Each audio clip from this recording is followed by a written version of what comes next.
In the last video, I implemented some optimizations for Plum, my programming language.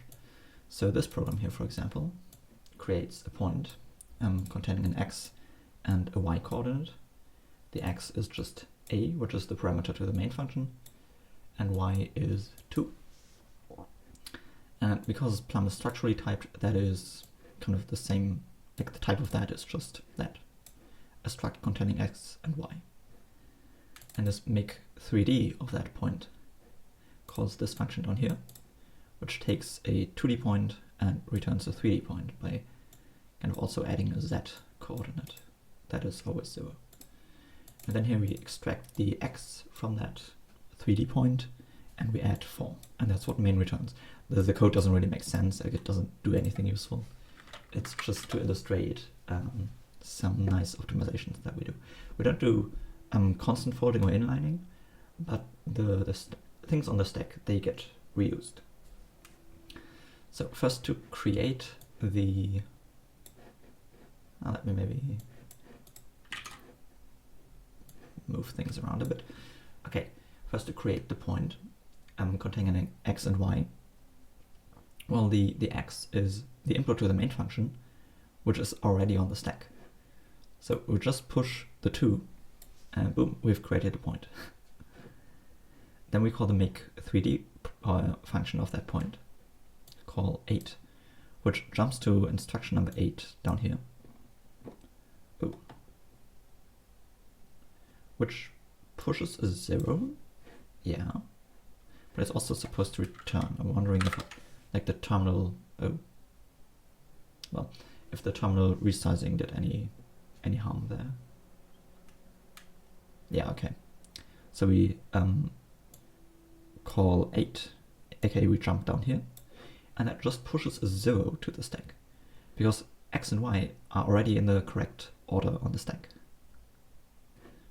And then it returns from that back to, after the call here. And now we get the x coordinate from the point. So we pop the top 16 bytes from the stack, aka the y and the z component, so that only the x remains. And then we push the 4 to the stack and we call 6, which is the plus function. That is down here. That just has the single instruction add 8 in there. And then it returns to here, and we return from the main function. And that is like really efficient code. And the reason I implemented these optimizations was not because I was feeling like, this Plum needs to run fast. I mean, it would be nice if it did in some future, but that's not the priority right now. The priority for me is figuring out the language, making it robust, rather than doing performance stuff. But optimizing code makes it way easier to debug and to understand this bytecode. That's why I did this. So now let's try to do some things that didn't work before. And maybe we can now more easily debug them.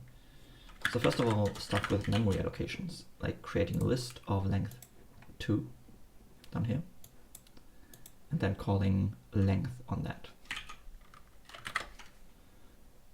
Yeah, I should maybe weird output. Okay, so that is, those are a bit more instructions, like 330. But still, compared to before, that is small. Let's maybe run that. Okay, so we have out of jump table bounds. Okay, so we have a jump table, and it doesn't work. Okay, so let's see what this code does. Okay, first we want to create a list. So we push a 2 to the stack, and then we call 266. This is probably the create list function. 266 is down here somewhere. Yeah, that pushes 8 bytes from the stack at offset 0, aka it just duplicates the top 8 bytes. So we still have the 2 on the stack. Oh, I see. Then we push the 0, because in here we want to compare the 2 to 0. And then we probably call the equals function to check if they are the same. And the equals function, instruction 9, first of all calls the 293. Okay, first it subtracts 2 and 0, compares them, which returns an ordering, and then there was this. Alright, so we have an ordering, and now we want to check is that equal. So 187. And this is where I expect a bound, a jump table, for example, and indeed there is one. Is this where we fail? Hang on, we push something to the stack, we call another function, we push the thing to the stack again, we push the 0, we call the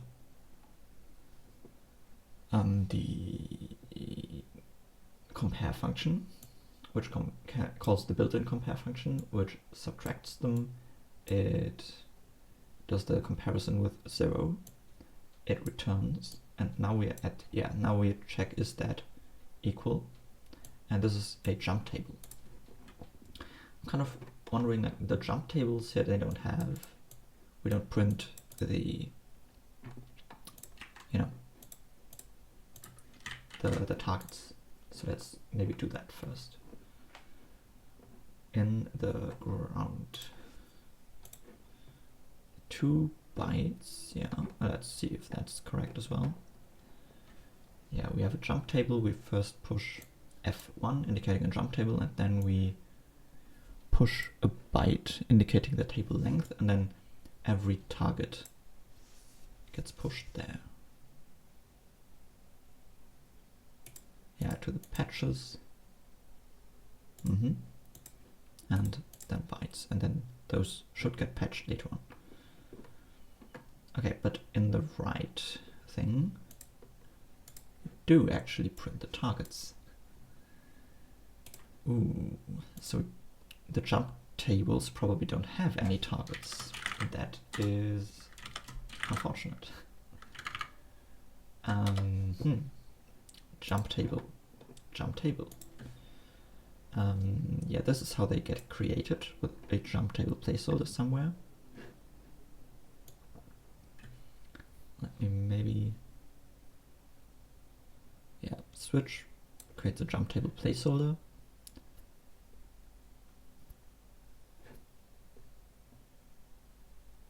Okay, and then it does builder.patch jump table.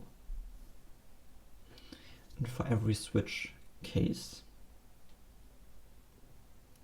we definitely push something into this table list.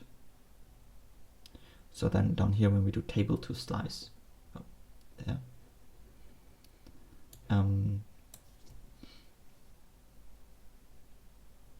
Yeah, that we should fill the table. Okay, let's see. Jump table, where was that here? Jump placeholder and patch jump. Jump table placeholder. Pushes the jump table with empty slice, okay. And this doesn't get patched for some reason. Okay, never mind. It does get patched, but the targets don't even get used. We replace the empty jump table with an empty jump table. Well, that doesn't work.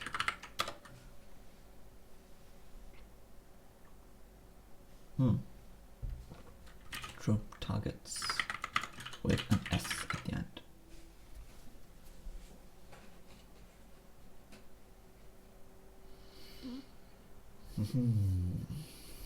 Okay, that is something. Let's see. Oh, and now that works. That returns 2, which is the length of the list. You know what, let's commit that first.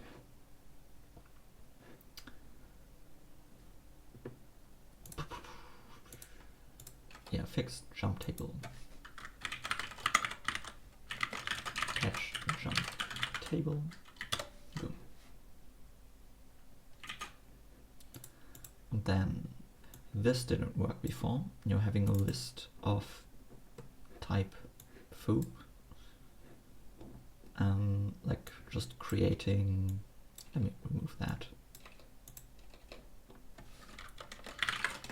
Your list, it doesn't really store any data, it just exists. Is more of a list containing more of empty. And then we do list foo, calling this down here. Because this list is actually just a foo, which is either empty or more, with a recursive thing.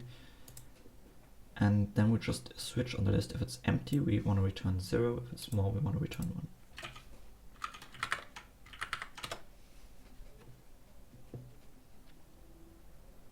It is unfortunate that I compile the compiler every single time when I just change the program. Okay, that works. Before that didn't work. Like when I had the VM written in Martinez. And this is the kind of thing, you know, I don't know what the bug was. I don't know. Like I replaced the entire backend of the compiler, so rather than fixing the bug, I just replaced the entire code. And with like something that I wanted to do anyways, in the long term, you know, having a VM written in Zig. Okay, that was surprisingly easy. So I want to check, is this kind of actually robust? You know, but I guess we can get a list and get the length. We can. This seems fine. Let me do something more complicated. Let me say, I don't know, we have a list, and there's actually just make a list of 3, I don't know. Then we map that. Then doing this with some closure. I think closures are always kind of scary. So every item, we're gonna add 1. And then we're gonna take the length of the list. Or we can even do this. Clean. Oh, I should fix that.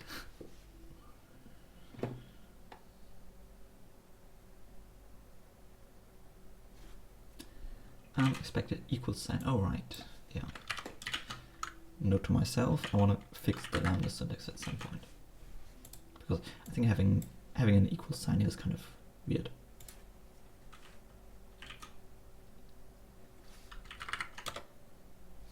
Okay, so that doesn't work. Oh, but it does output something. Creates a list of length 3. Then it maps that and it returns the length. And it correctly returns 3, but it also leaks memory. That's not good. Not good at all. I'm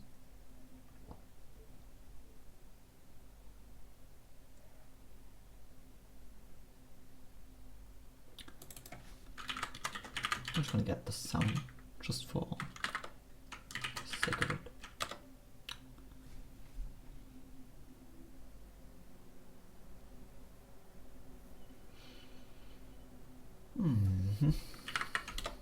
Yeah, same thing. But sum is 81 in hexadecimal. I'm just gonna trust that. Actually, I don't know. Let me see. 42.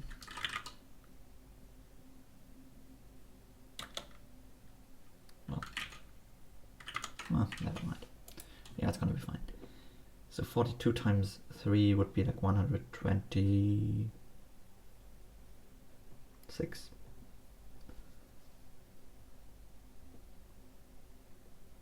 Adding 1 to every item, it's 129. 129.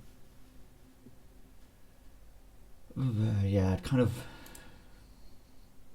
it roughly matches, I think. Yeah, about half like the maximum byte is 255, so there's about half that, a bit less. That's fine.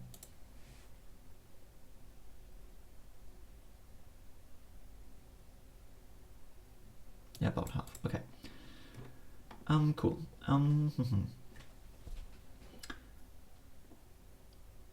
Let's, how to debug that? Let's maybe look at the zig VM, which is here, ground zig.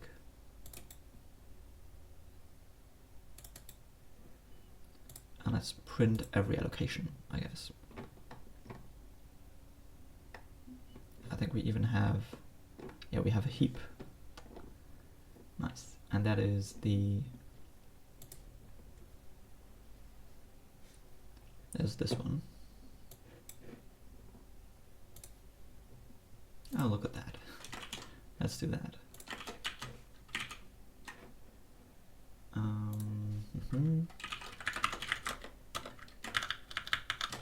I'm going to build the zig VM. Okay. Then I run that again, and this time we see all allocations. Yeah, indeed, we do. And the opcodes are kind of annoying, you know. Still a lot of opcodes there.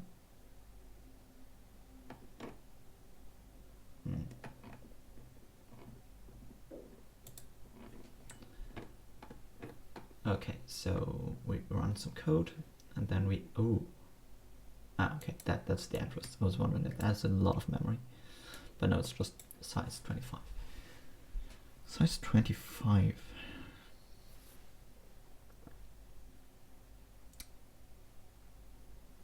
That does make sense, because for a list node defined in here, yeah, a list node first has 8 bytes of reference count,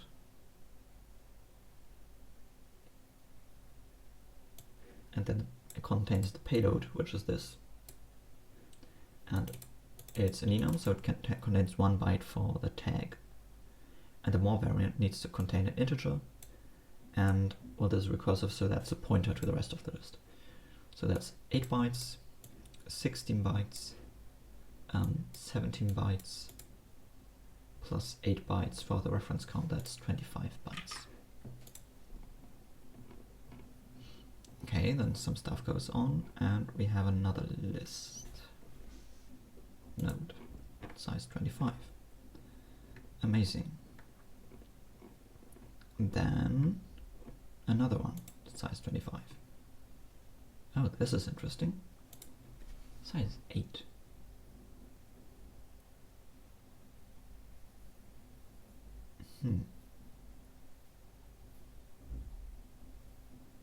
I don't get that, for sure.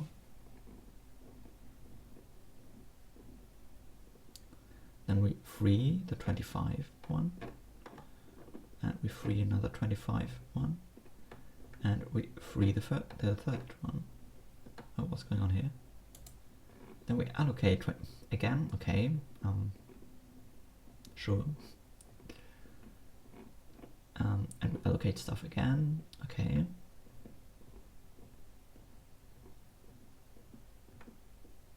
We allocate stuff again. I think this is for the mapped list. And then we free stuff again in the sum function, I think. And we free stuff again. And we free stuff again. Okay, yeah, that makes sense. I like how the in your code, the make list allocates, does 3 allocations. Then the map function, it actually traverses down that list here, and it takes a list and is responsible for freeing that list, and it contains this mapper, and it matches on that list. That's more. So in here it recursively calls itself, but even before it does that, it has already freed the original list. Like in this switch, you know, we switch on the list. We see, oh, this is more of some node. So this node data is loaded from memory, because more actually just contains a pointer. It is loaded from memory, and then we free the original list item. And the node data now lives on the stack somewhere. So while we are mapping a list, we're freeing the allocations, having, you know, the actual data that we need in, like, on the stack in temporary variables. And then down below, you know, when we create new list nodes, this one right here, and like cast them to a list, these will actually be allocated on the stack, allocated on the heap again. And we can reuse the memory, giving us like great memory locality. That is pretty cool. Yeah, seeing that, you know, interleaving of freeing nodes and allocating nodes. That's so cool. Okay, so the thing that got leaked is the, well, the 8-byte allocation, and I'm not sure what that was actually. What even is that? You know, that is weird. That is really, really weird.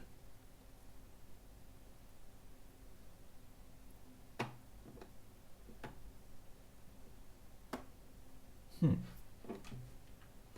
let me maybe adjust this one that it doesn't print all the opcodes.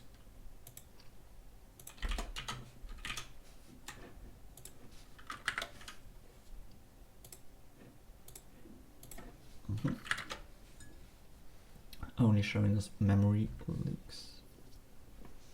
Yeah. Allocate list nodes. We allocate. Oh yeah, and you can see that these original list nodes, they get freed in the reversed order. Yeah. So this creates probably the innermost, then the one wrapping that, then the one wrapping that. And here we unwrap the list, freeing the outer one, then this one, and then the inner one. And then to construct the mapped list, we also create new one, new one, new one, and free those in the opposite way. But allocating something of size 8, that is suspicious. Let's see where that happens. So that happens. This constructs a list, and this one is the mapping function. So somewhere between constructing a list and mapping the list, we allocate 8 bytes.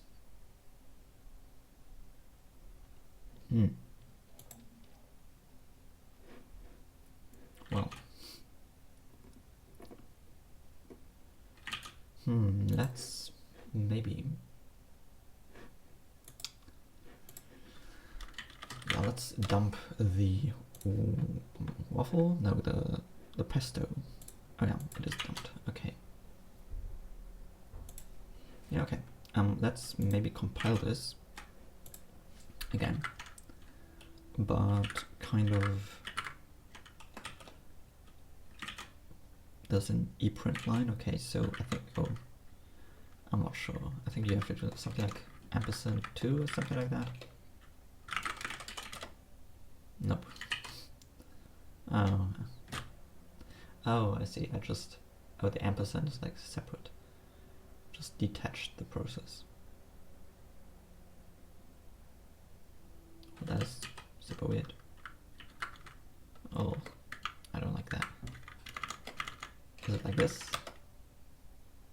That does seem promising. Okay, so let's look at the out.txt file. There is one, that's cool. Yeah, okay, all the parsing, the compiling the compiler itself. Okay, I get that. Let's look for the pesto. Here.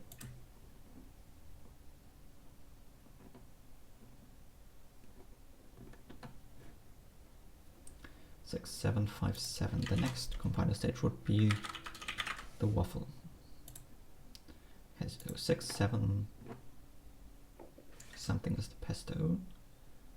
Let's actually copy that to its own file, a temporary thing at least. Okay, somewhere in these 300 lines. How does memory allocation work? Is that should be explicit in here, I think. No, not malloc, but box. No, new, make, new. Okay, so there are exactly 2 places where we allocate new memory. There's in the, oh, this is probably it. Yeah.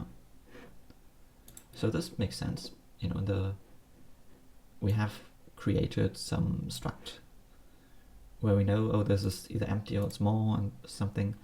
Then the inner one is also a struct. And we want to convert that to this recursive thingy. That means we need to put that on the heap. Yeah, sure. So we create the struct, this list node, and allocate that. But this one is weird.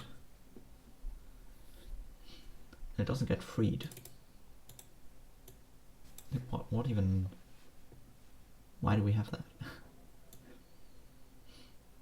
We get the input. We create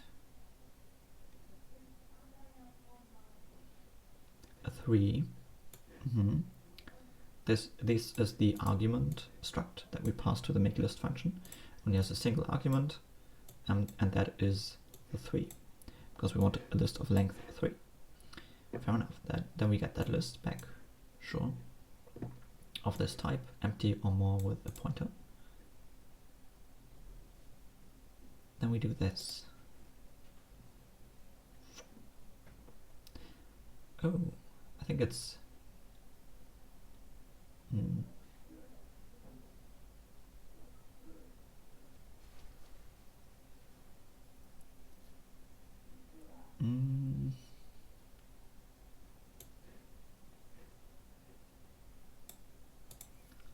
I'll add something with.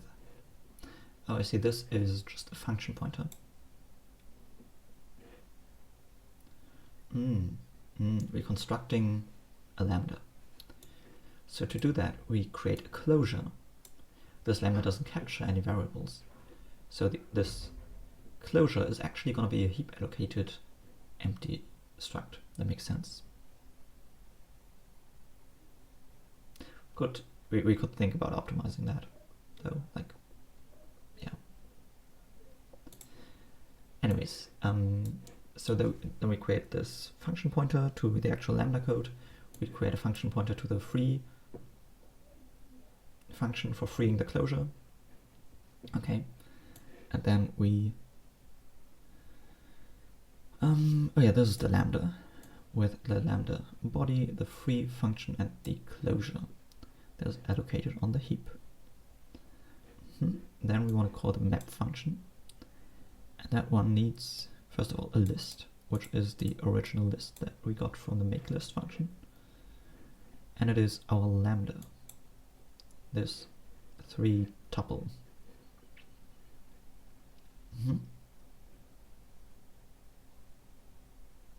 Okay, yeah, so the list map function is actually responsible for freeing the closure. Okay, sure.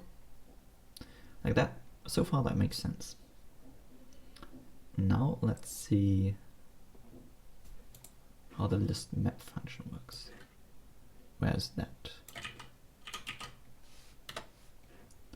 The list map function.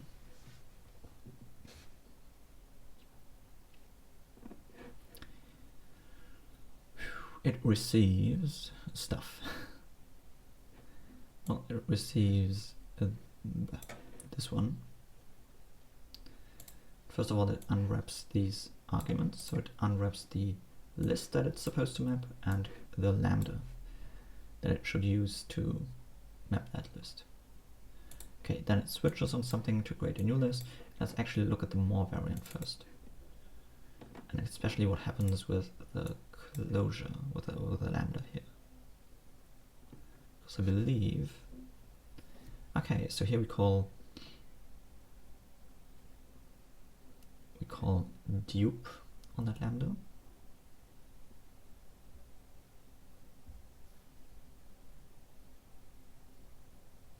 Oh, I see, we want to call that. Hang on. First of all, we want to call that lambda.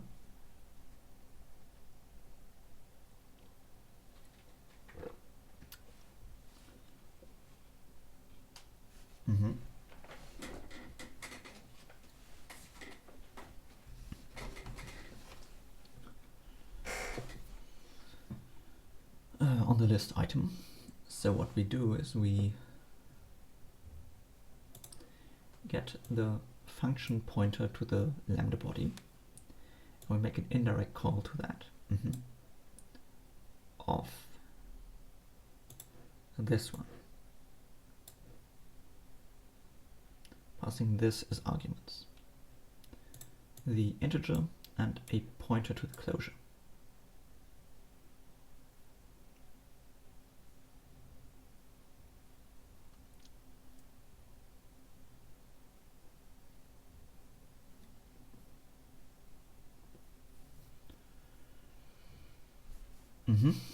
That means this lambda here is responsible for dropping the closure. This call will decrement the reference count of the closure because that has now been used one time.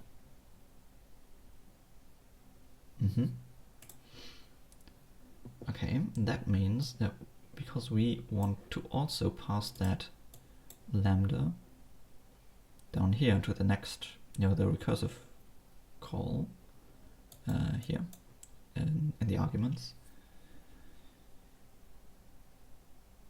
Yeah, this is just list stuff.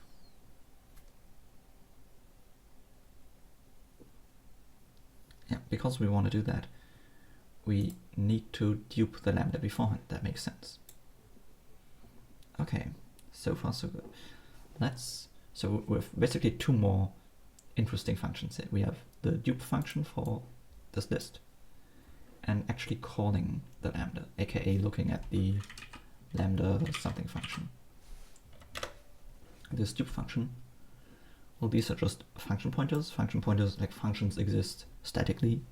We don't need to, at least for now, we don't need to worry about dropping those.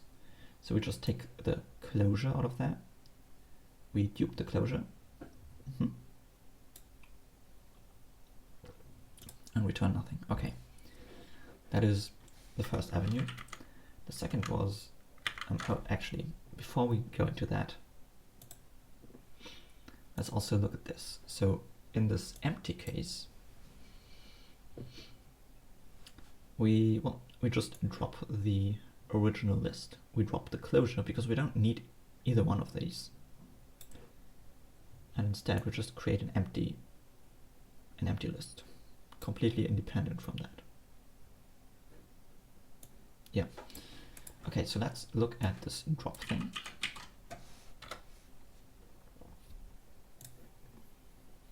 Oh damn, that is something. Okay, body, like these are function pointers, they don't need to be freed. The closure, we get the closure, we drop the closure. Decrementing the reference count. Then we check, did that reach 0? If so, then we call the construct okay, this is just checking if that is 0. If the new reference count is equal to 0, then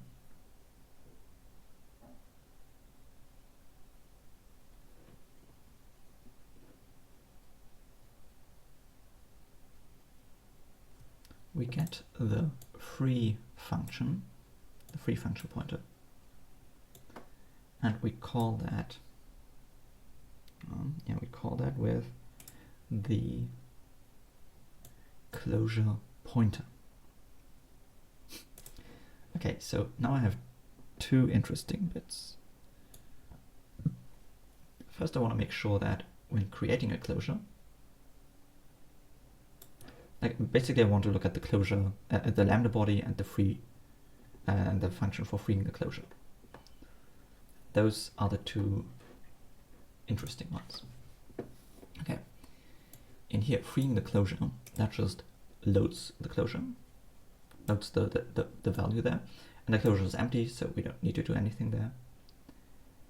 And then it frees the original pointer. Yeah, that is correct. Great. Now this one accepts a closure pointer, and it should be responsible for freeing the closure, well, for dropping the closure. So let's see what goes on in here. We have an integer, we have a pointer to the closure, we load the closure, we create an integer,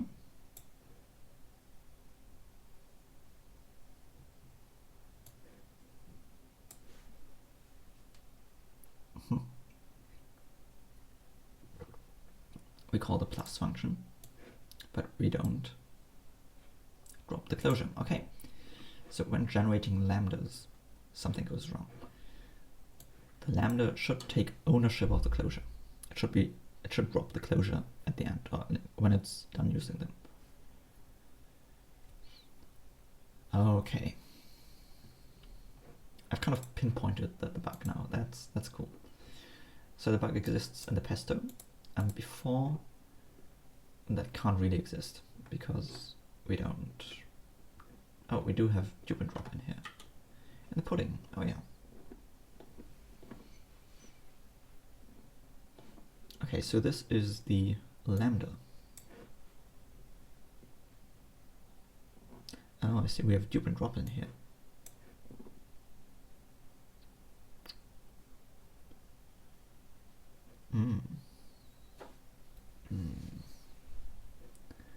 It captures variables.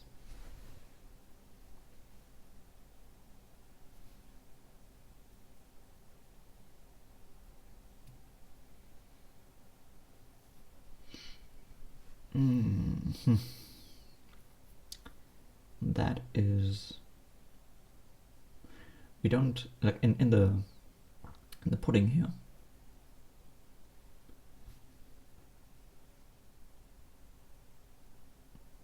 The closure is not yet an extra argument.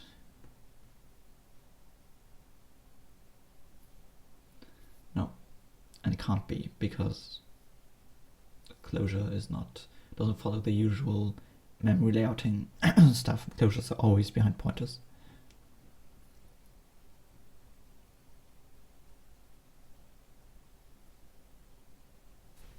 Okay, so converting, so basically in yogurt to pudding, when compiling a function, we do fun.value.toPudding. That's we compile a yogurt function to pudding.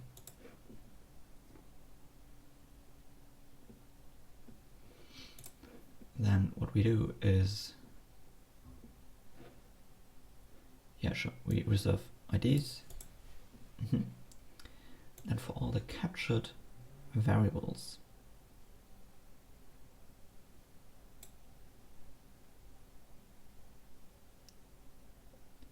put them in there.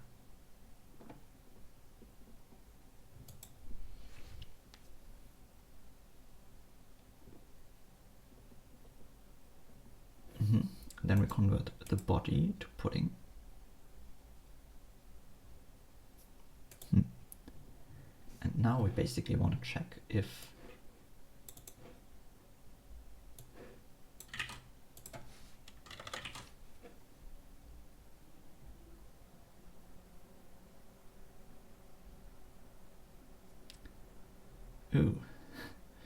the thing is we can't really put a drop in there.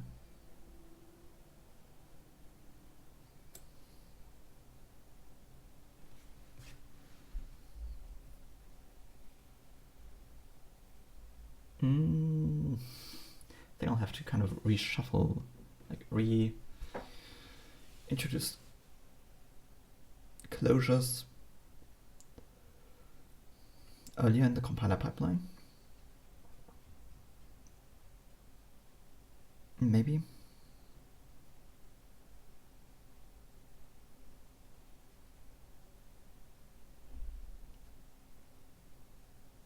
I'm gonna take a break. I have a plan on what to do. Insert the concept of closures in the yogurt and pudding. Because the weird part is that in the pudding we add these dupe and drop instructions. And when we call a closure, we actually want to, when we call lambda, we want to give the closure, the amount of captured variables, we want to give that to the function. Meaning that lambda body should be responsible for dropping that closure.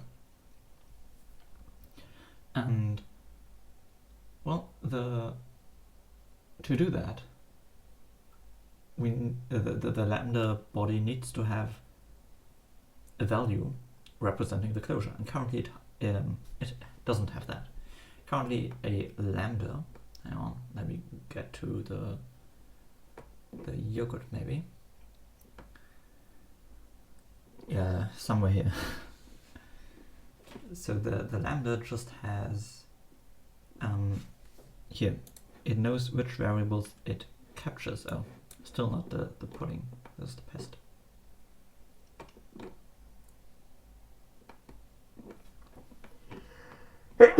Oops. Oh man.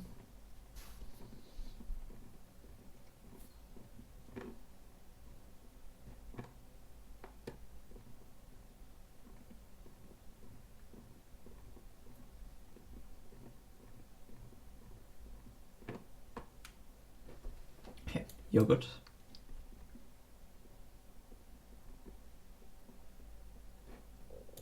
Yeah, the lambda just has a bunch of IDs that it captures.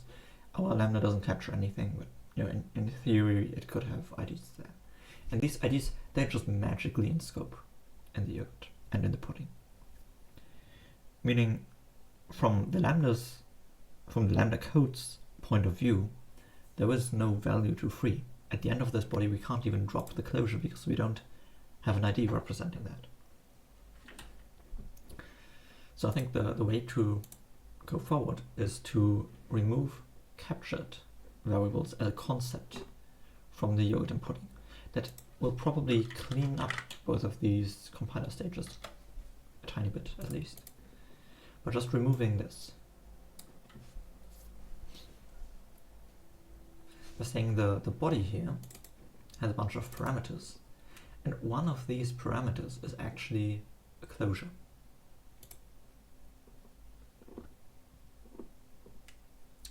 That means, let me maybe make this. The question is what's the type of that? Because currently that's just a plum type. But really, this is not really enough if we want to add a closure in here. And these, like, I don't want to add a closure into this type definition because this is also used for the egg and so on. So yeah, basically these are the semantic types that you can really observe in the language, and that are used for, you know, type checking and stuff like that. Right, so hang on, where are these types used afterwards? In the pudding we still have these types, yeah.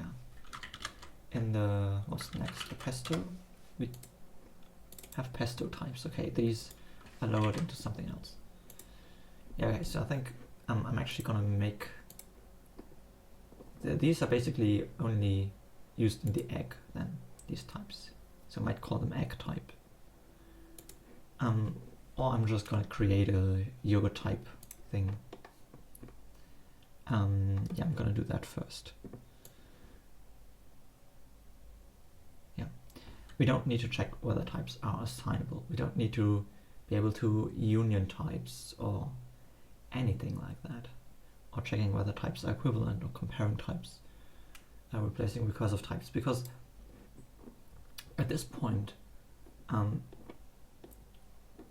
we have specialized functions. We don't need to be able to specialize types even,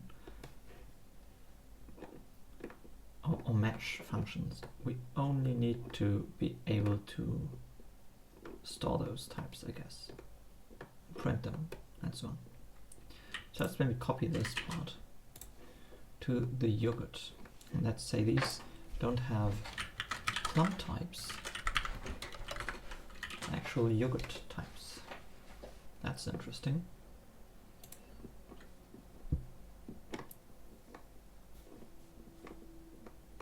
Yeah, and we don't need these. Nope.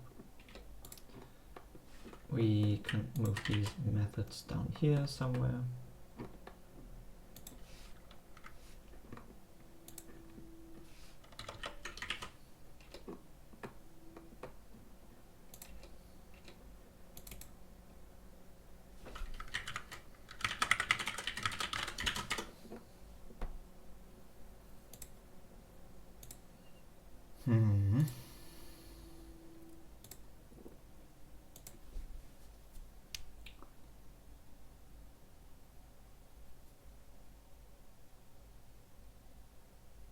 Yeah, and then we can say that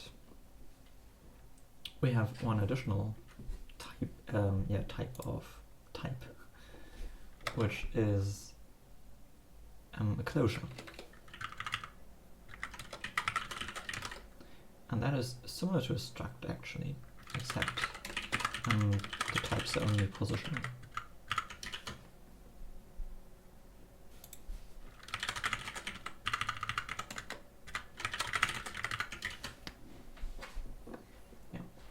And okay, what else?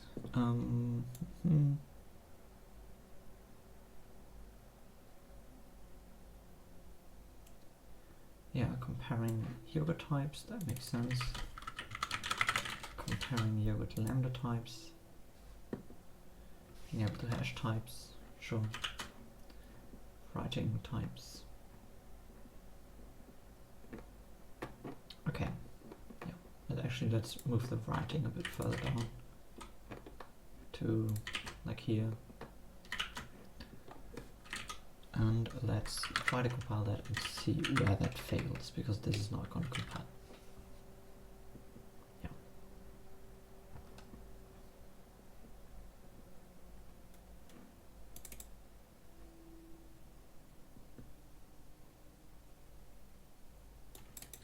Hang on, did it remove something from the types? No.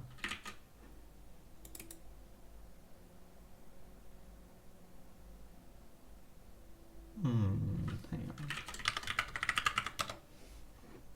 Here's some signature call.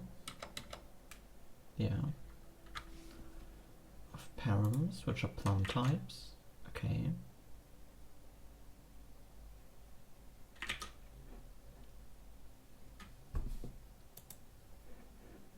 I didn't change anything in this file, did I? No.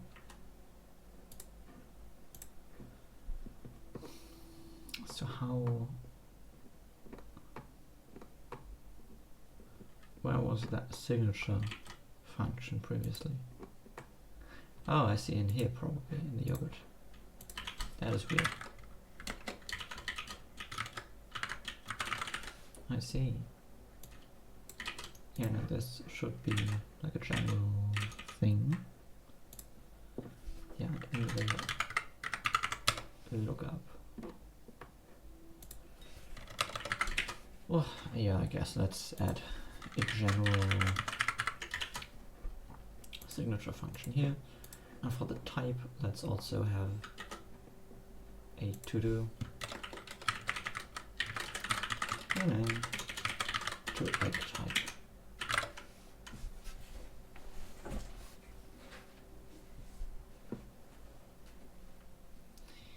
Yeah, we can't push plum types, that's going to be egg to yogurt.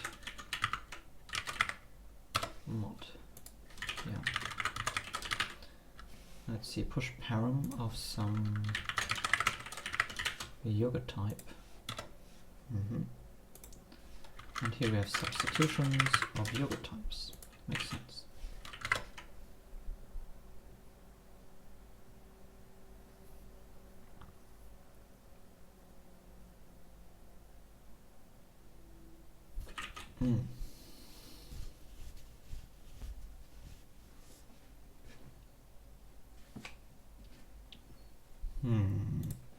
Yeah, okay, I see that. Like, I see that the closure is not like the other types. You can't, because you can't kind of create the closure manually. Also the lambda type, let me check that out.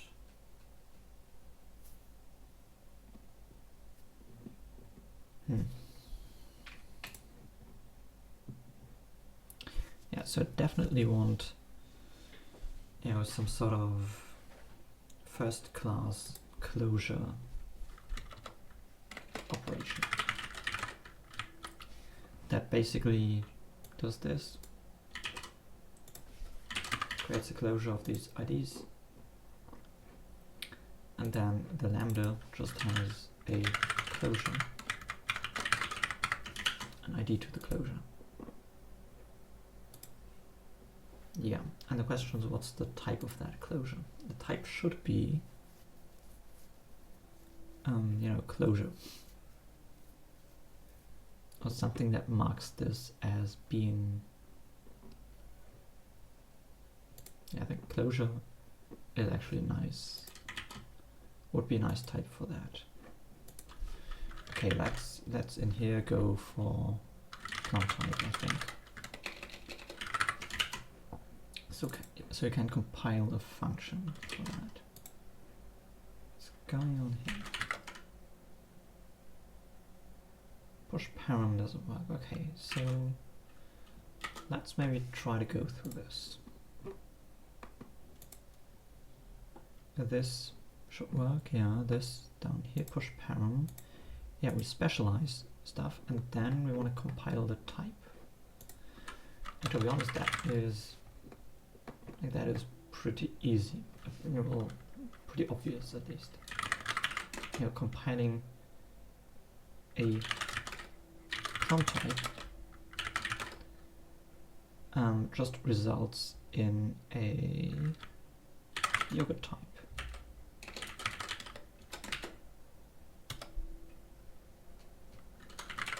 Because we're just switching the type, and then, well, I guess this is just, it's just one-to-one mapping between these.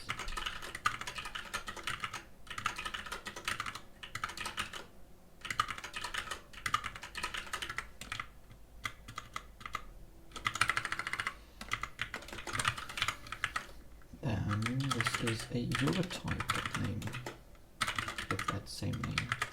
If this is a type never, then that's a yogurt type never. If this is a struct with fields, then that is a yogurt type struct with fields. If this is an enum with variance, then this is a yogurt type enum with variance. If this is a lambda, then this is a yogurt type lambda. Hang on. With a yogurt lambda type, where the args are something.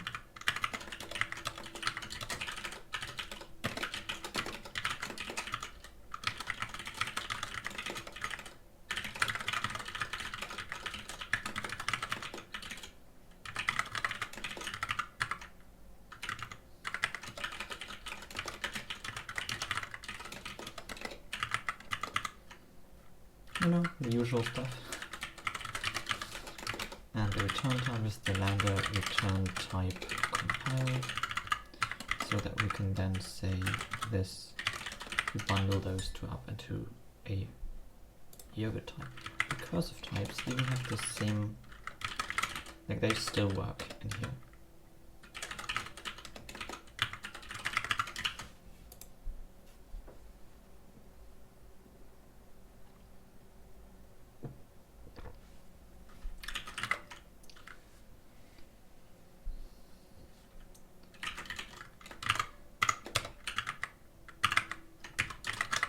so here we can just say compile that specialized type, because that is now concrete.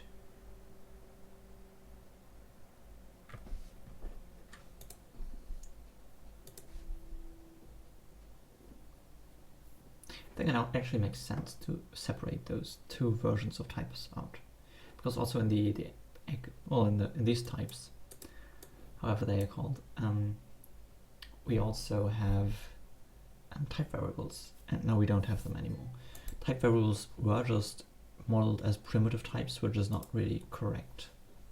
So it's good that we now kind of untangle that and at least have the freedom to evolve those types differently and iterate on them.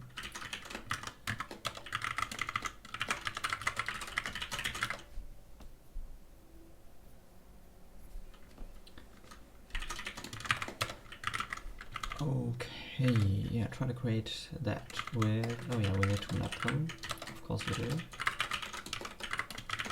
So let's call the struct maybe and create a map to yogurt types, and then for every field in the struct we just do fields dot put that key and that value, which is a type compiled, and then we can do that. Yeah, and whether it's same with the variance in this case, except we're gonna call this variance like that, and this is gonna be enum. Yeah. Okay, so try to assign yogurt lambda type. Oh, that's an ampersand. Okay, I see. I can deal with that. So that is just the return type put on the heap.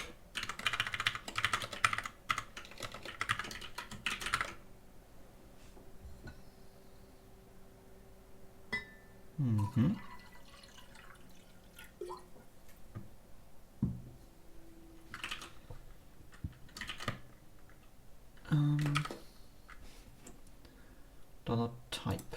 Oh yeah, so we can just compile that type. Makes sense.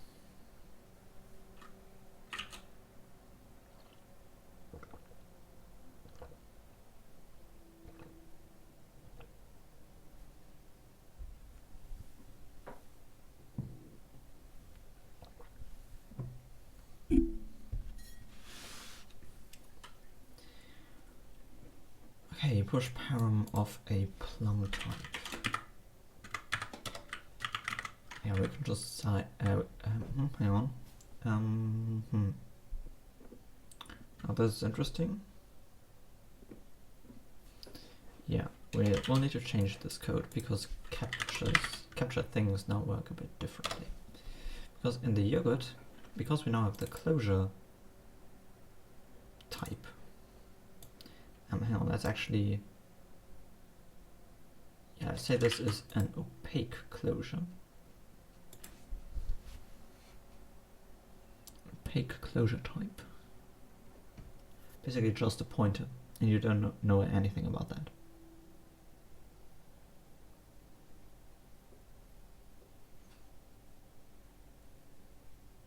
Then again, no, I don't know.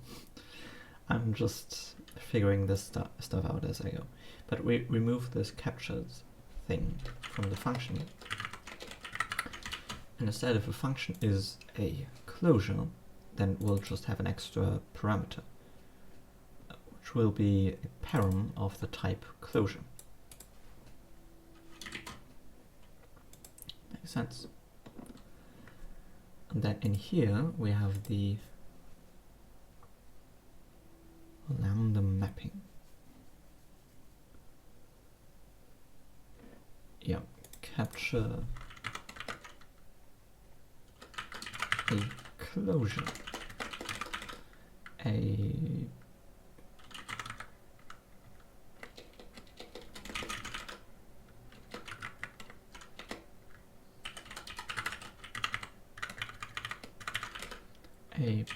collection of all captured variables, expressions.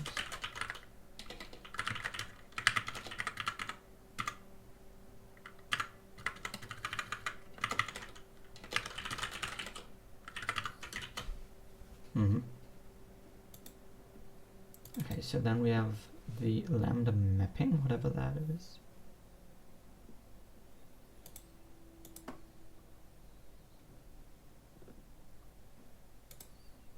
Okay, so we want to create a new function, meaning we create a tag and a body, so that we can in the end create a function. Maybe not, okay.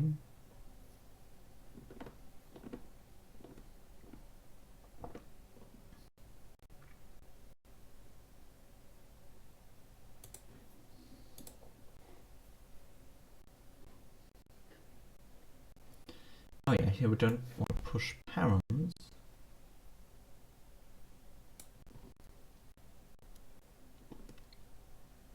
Instead we want to push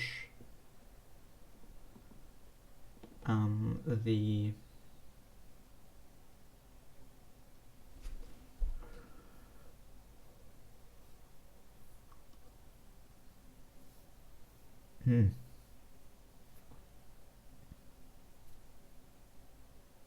one parameter representing the closure.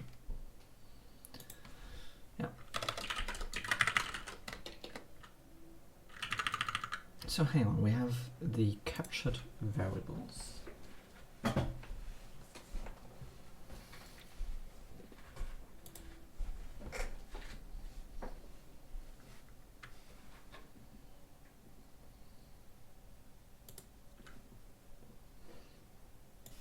Let's see, we have the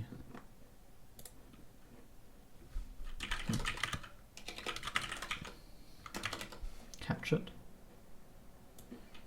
is that.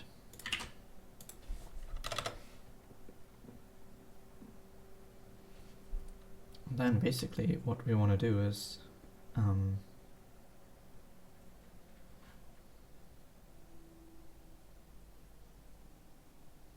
build a closure.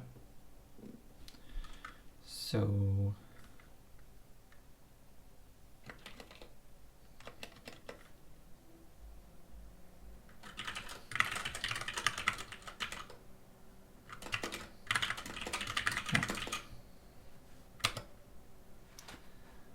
then we do for id in captured, we just do outer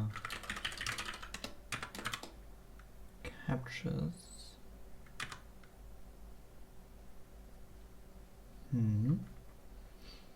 yeah, dot push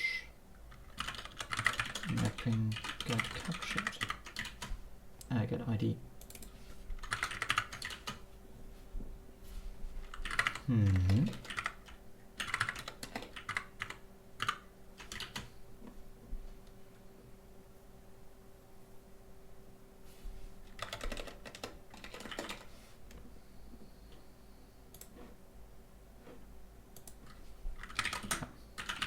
Create the closure in the current scope. Amazing. So that's gonna be, oh, we need to push something similar to what we do down here.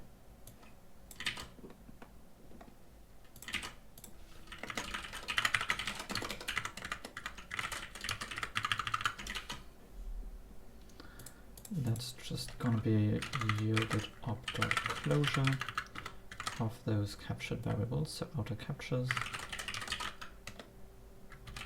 converted to slice of the type.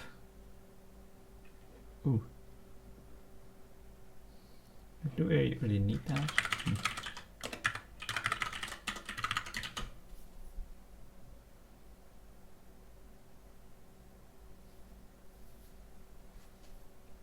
I don't think so. But what do I know, right?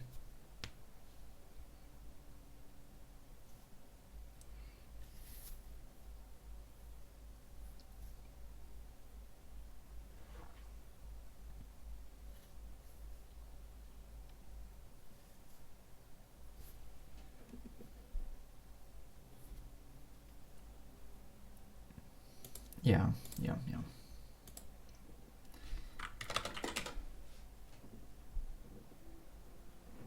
Then we compile the function body.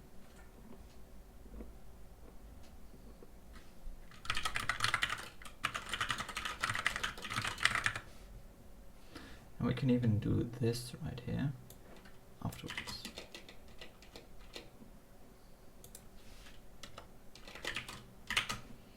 Yeah. We don't need the outer captures.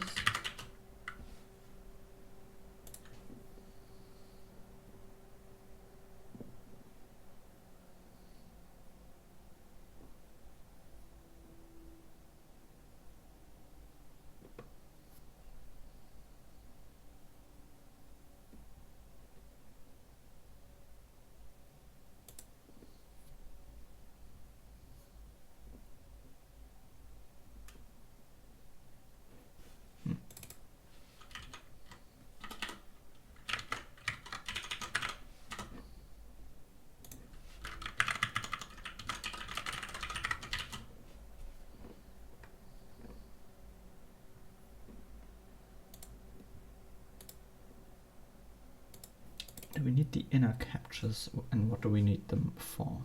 No, not really. Because the yogurt fun doesn't have those, it just has the lambda body. And rather than pushing them to this list, we can just turn them into expressions that we push on the body. Yeah. But first of all, let's push all the existing parameters, I guess.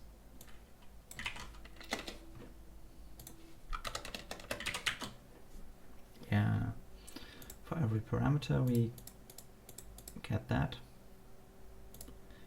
Push a parameter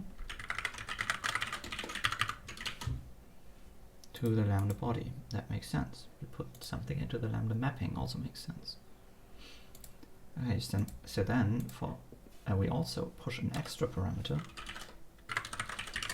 inner closure, and that's gonna be that one. And lambda body dot push param of the closure type.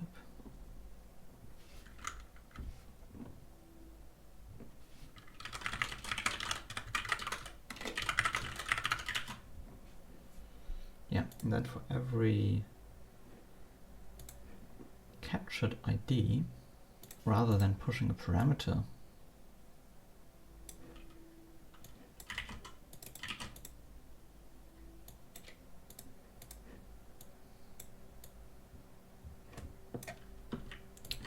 we instead just push an expression.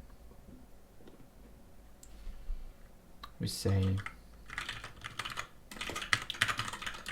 lambda body dot push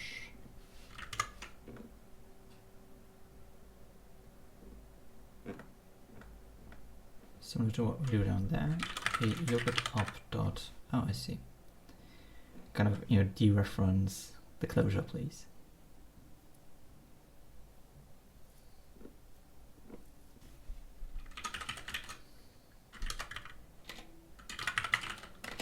Get closure or something. I don't know. Get closure is nice. Yeah, and that, oh, hang on. We could even reuse structs for those.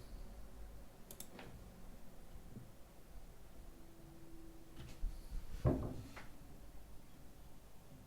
think that's fair. Yeah, let's do that. Let's use just normal, totally normal struct access for that.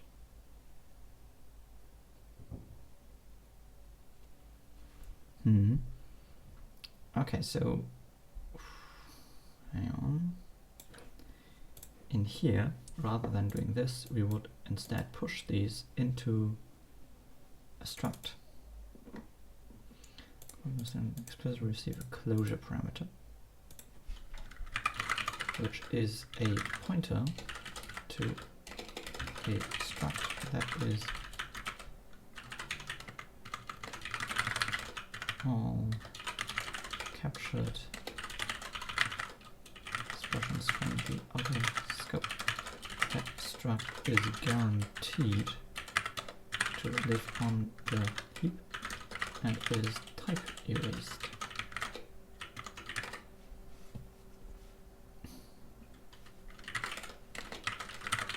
We only know it's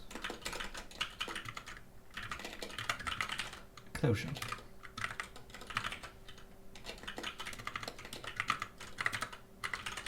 Not what's inside. And then in here we can actually just remove that, I think. No, maybe not. Maybe it's not type erase.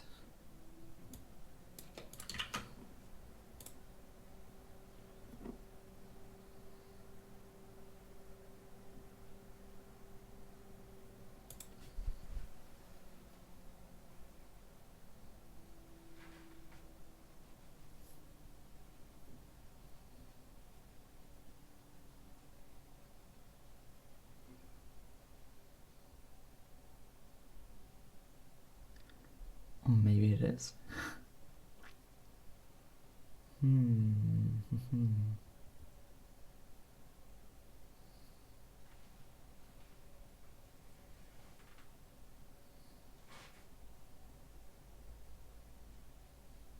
No, for now, no, not. Okay, so we have closure. Yeah, let's maybe build up the closure type.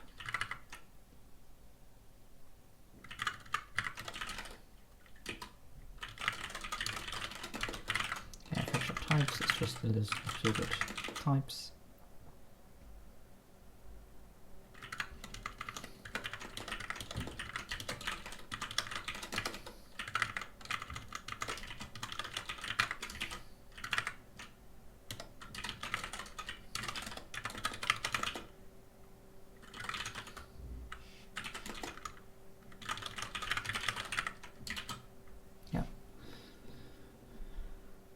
Something like that.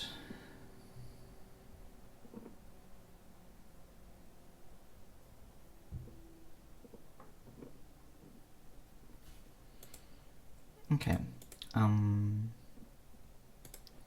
Then here we build the outer closure. Let's maybe build the closure type first. Closure type is going to be yogurt type closure of the captured types.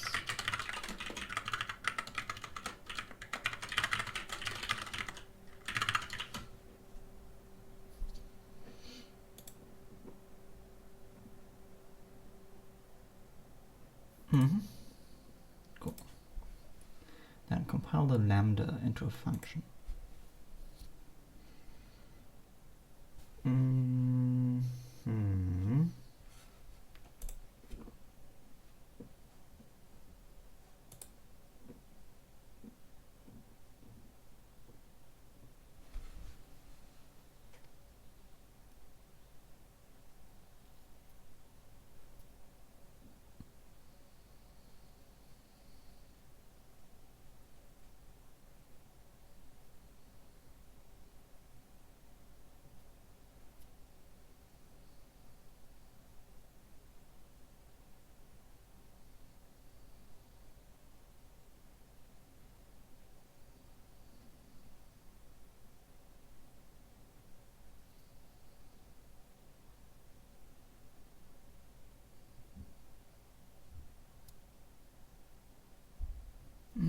This is getting complicated. So I'm not entirely sure that's great.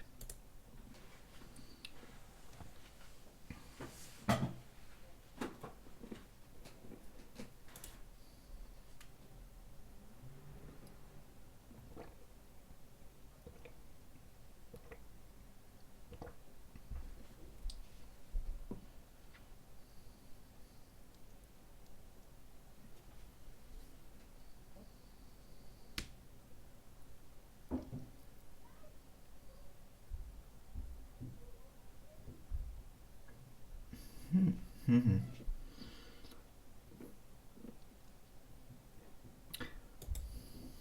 not sure. I'm really not sure.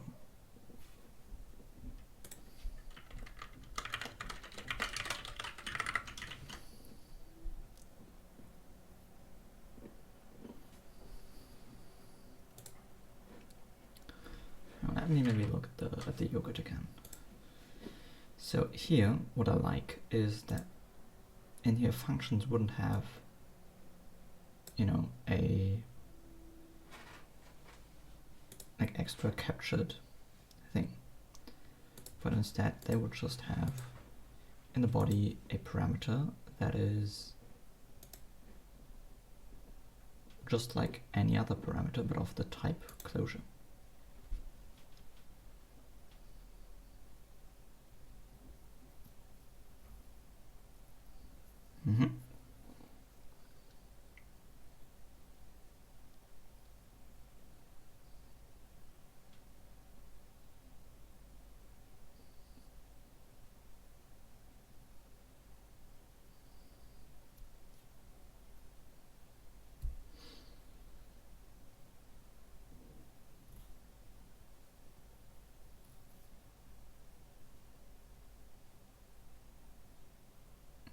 Questions, how does that map to lambdas?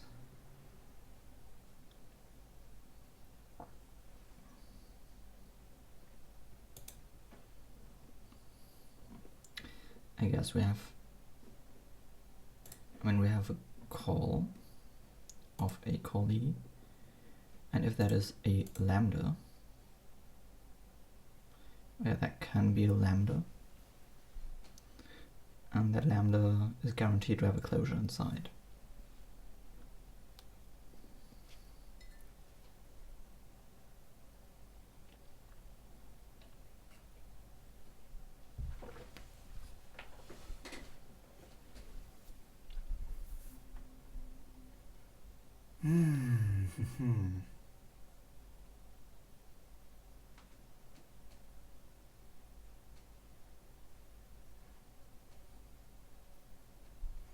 I'm wondering, should I reuse the struct?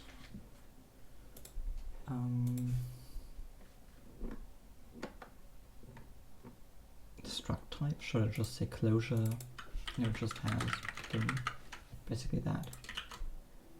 Basically has a struct type inside there. Because that's how closures are represented afterwards. Anyways. But I could see... Hang on, in the pesto, something pesto, yeah.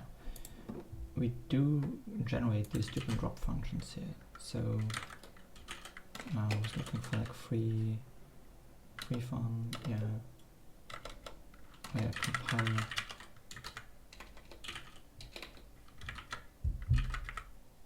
Yeah, compile closure free fun. That.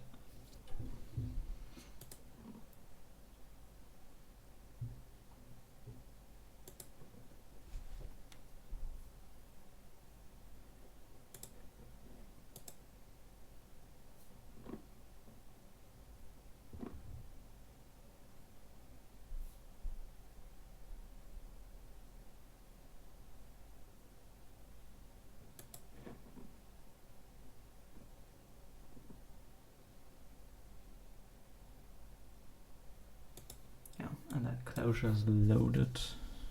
That makes sense, but still.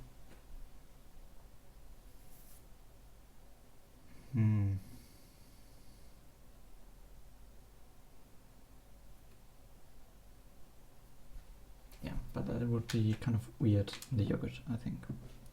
So in the yogurt, sure, a closure is just a slice of IDs.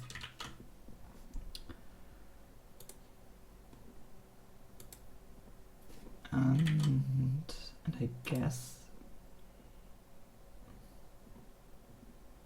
like at the beginning of functions, when compiling a function, yeah, we put that closure pointer in there, that makes sense.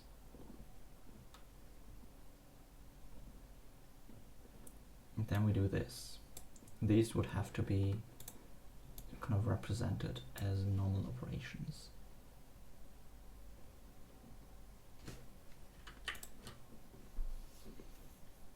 So first of all, getting the closure parameter out of the other parameters, that's similar to how that works for other parameters.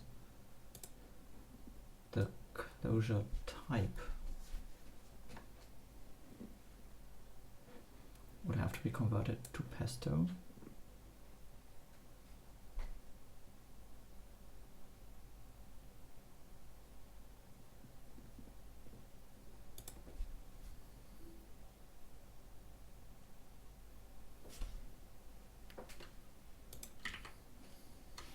Yeah, basically I want to have some sort of load.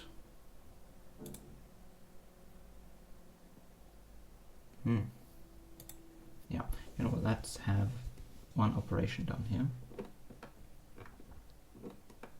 Oh, for creating a closure of a struct.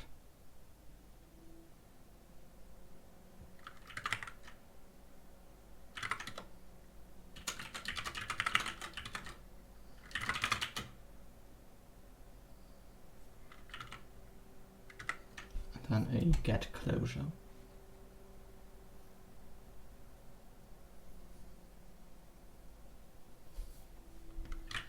It's usually used at the beginning of function calls, but yeah. At the beginning of the function. Kind of, so at the beginning of functions we could then emit the closure as an extra argument. In here, an extra parameter of the type param, of the operation param type closure, which would contain a struct type. And then the first expression in the body of the function would be get closure of that parameter, and that would have the type of the closure. That would have as a type a struct type. So pointer closure really is just basically like a pointer to a struct on the heap. Meaning to create a closure, you actually need to put those elements into a struct first. I think that makes sense. Yeah.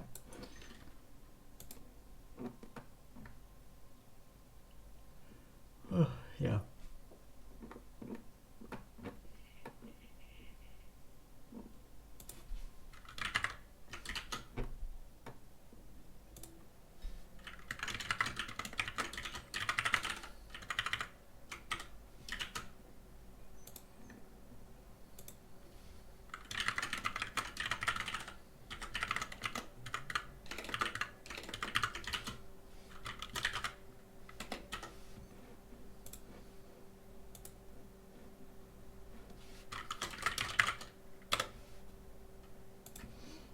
Okay, so we create a closure in the current scope.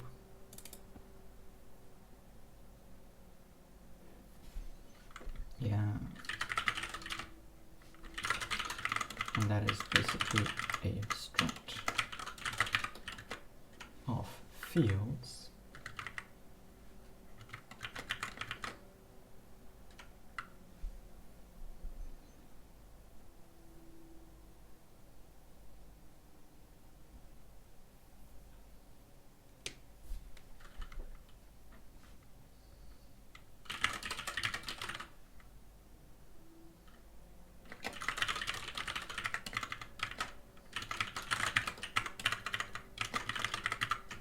Something like that. So we have the closure of fields and we have the field types. Let's call them fields. Yeah, and then for every captured variable we get the mapping, and then we say fields dot push that ID, and field types push that ID's type, and maybe put with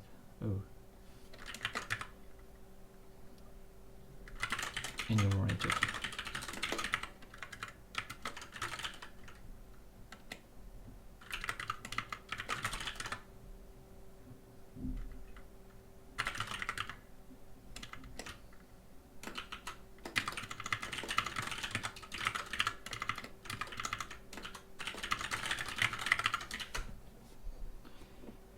then we build up the closure. That also has, we'll build up a struct first of all. That's just gonna be a unit of struct of the fields, and the field types wrapped in a unit type.struct.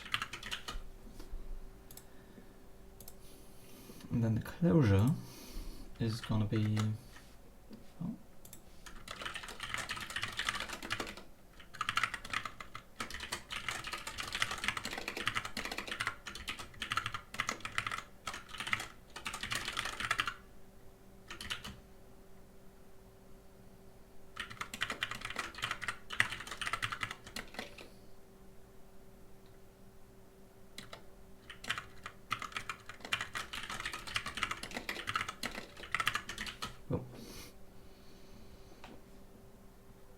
create the closure in current scope.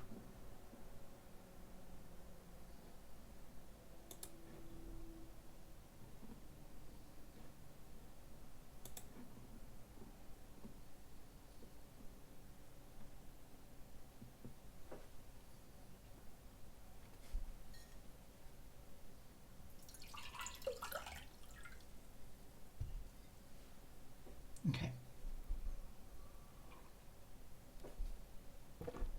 Then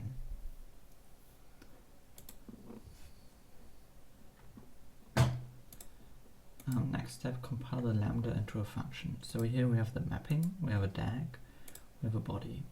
Fair enough. For every parameter we specialize the type, push that, add a mapping. Fair enough. Then we have this inner closure. Yeah, that's going to be a parameter of the closure type. And then for every ID,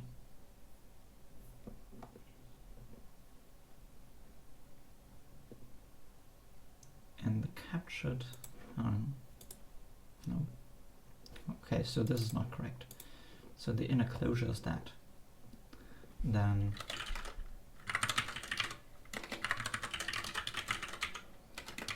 captured, I don't know, is a lambda body dot push.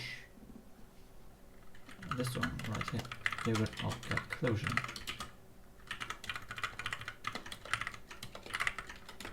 What type does that give as well? The struct type.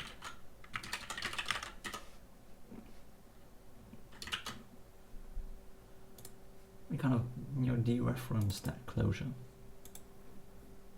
And that closure parameter that we are given to get that struct. And then for every ID in the captured IDs, exactly, we push another expression.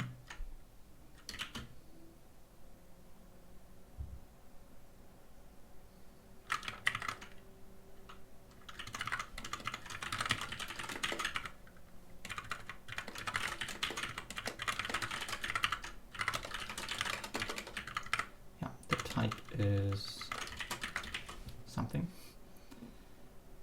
Hang on, that is, here that is mapping.get that item, and then body.get of that mapping get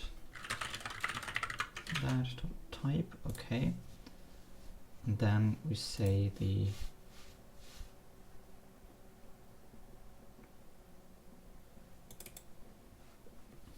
inner ID is lambda body dot push a struct access, just a normal struct access member. So that's what that's called. A member of the inner captured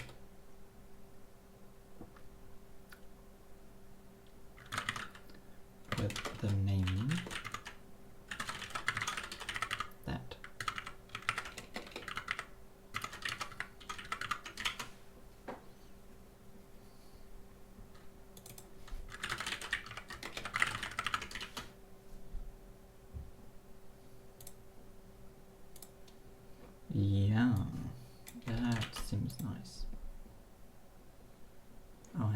expressions or something. Yeah, we need that. Hey, hang on, do we use that? No, we don't use that. Nice. Wow. Oh man, hang on, here we do a lambda body or something. Let me double check that all of this is on the lambda body, not the outer body. Yeah.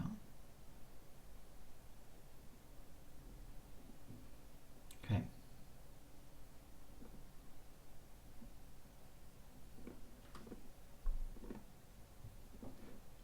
Yeah, these this type might. Should we specialize that? No, we don't have to do that. Nope. Okay, yeah. Because we put that in the lambda mapping, those are now available inside the closure. Makes sense, I think. Also here, let's say that if substitutions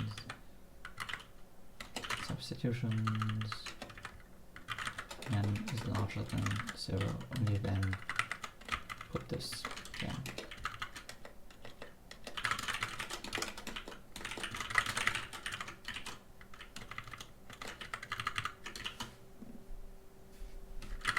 Yeah.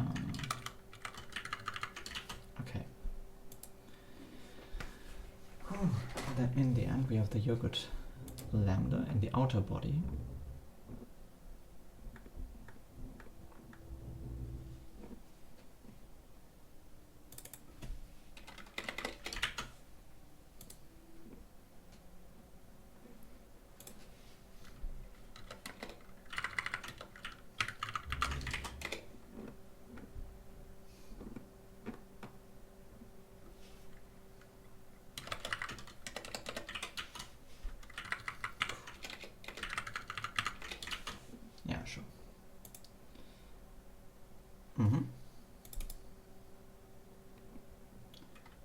Yeah, the closure is just closure, which would be an ID.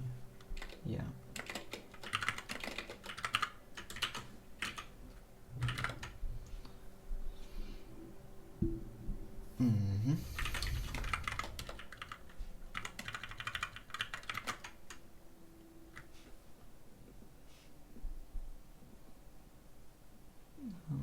This is the index.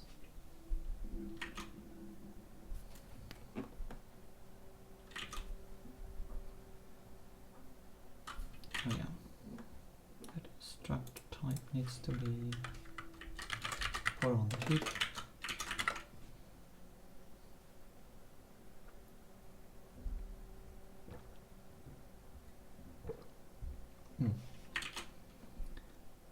Yeah, the yogurt member results in that type. Of course.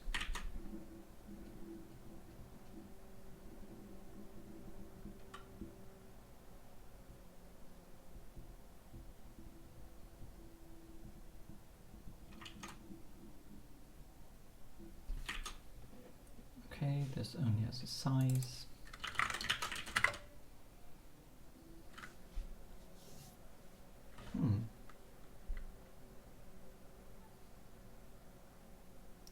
Push cast.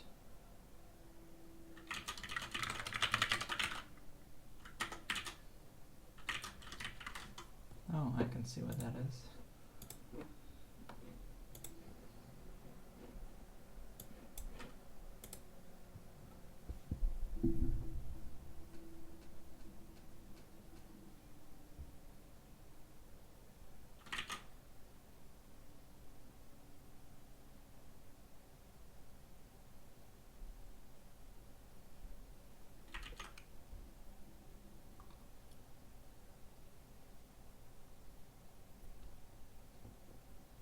Yeah, okay. Let's make that work on yogurt types. Sure.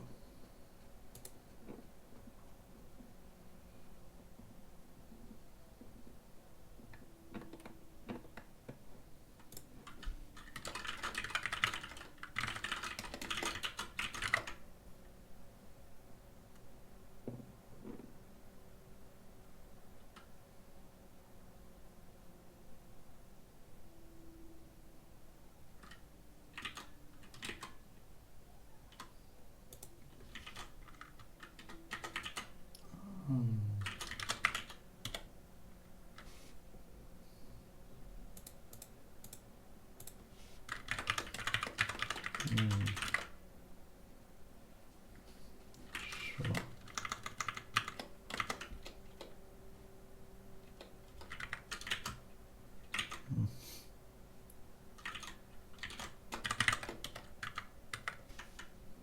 Yeah, printing that type.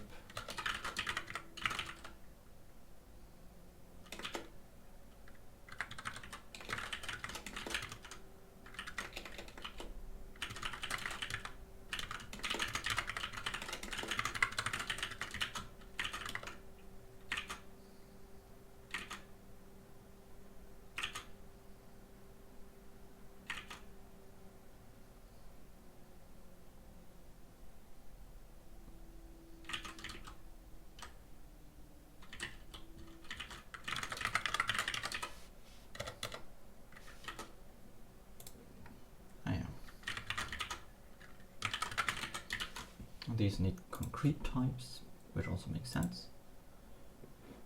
Yeah. So,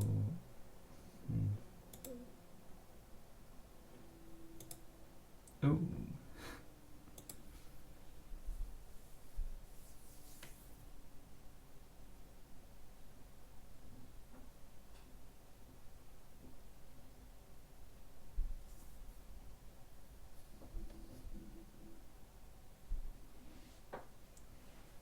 well, I don't like that.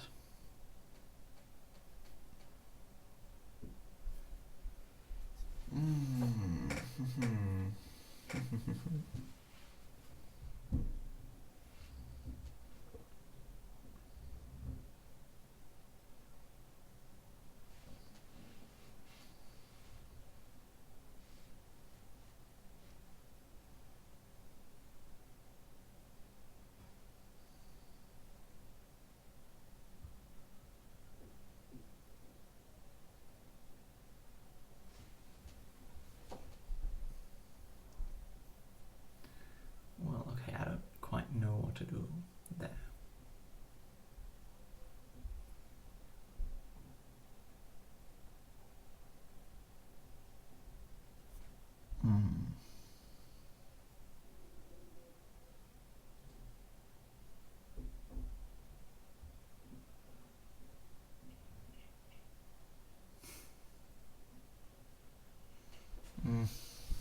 I really don't like that. I mean, we know that these types don't have any closure in them, yeah.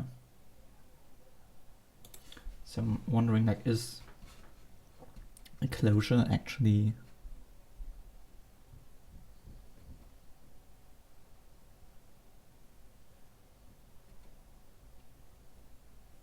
like a real type or something like that, you know?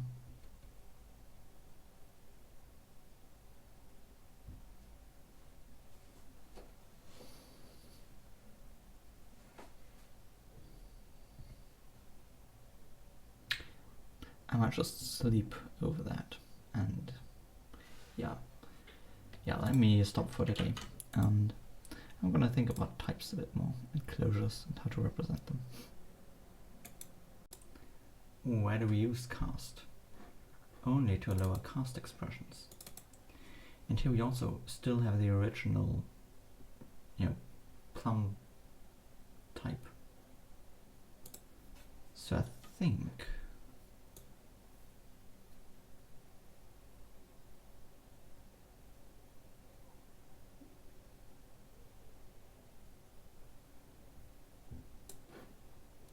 we could just use this specialized plum type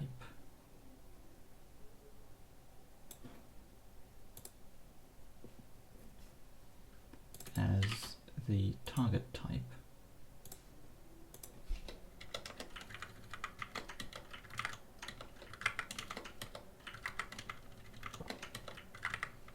Yeah, this is the expression that we want to cast. This is the type that we want to cast to. And this is, you know, this is an egg ID, so we can also do something like, you know, eggdag.get ID to get the type of that.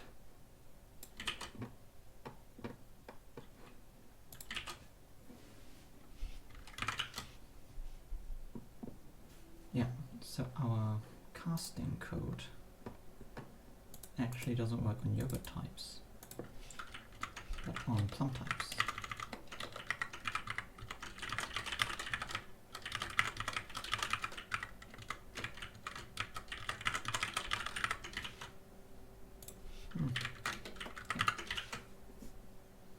I like that. So this one can just work on plum types.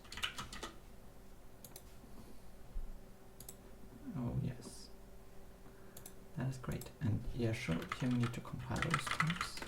That makes sense. But still,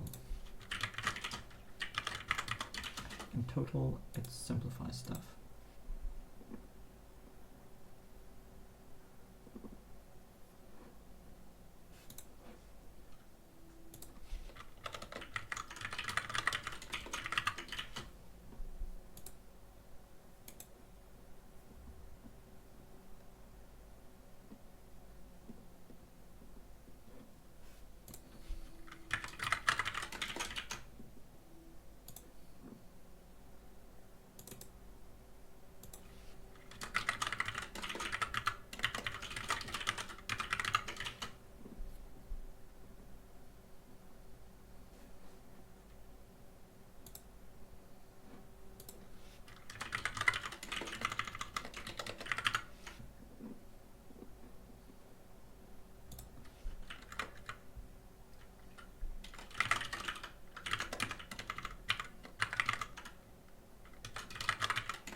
Yeah.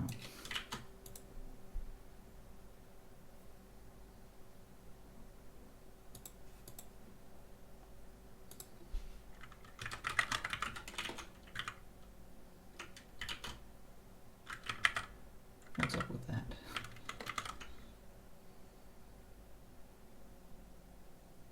Oh.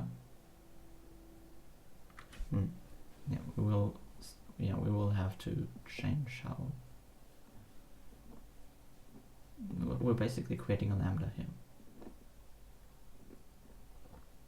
Yeah, that's gonna have to change. Okay.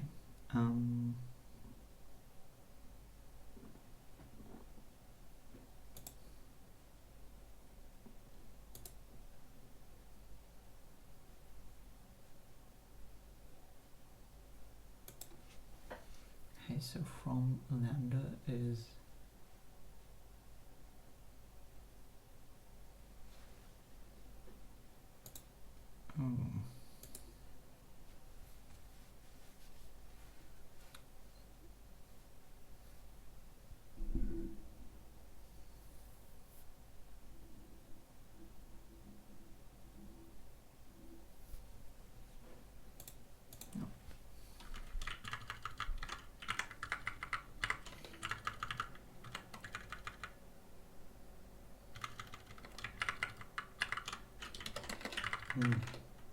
yeah, basically we want to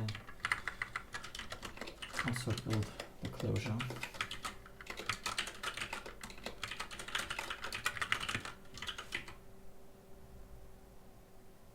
Yeah, very similar to what we do here. Now what's going on here? Oh yeah. Oh, we have a lambda. The first step is creating a closure. That's not going to be as complicated as over there, because we only have a single field. We don't even need a struct type behind that. We don't need to go through these, all this, all this.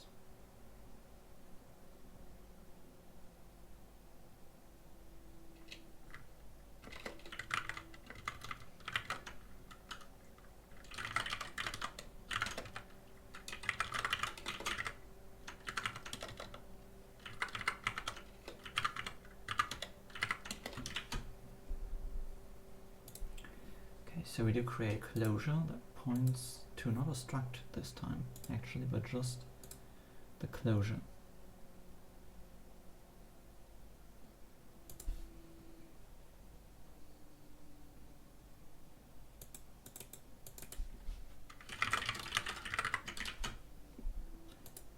That then points to the lambda, yeah, the from type.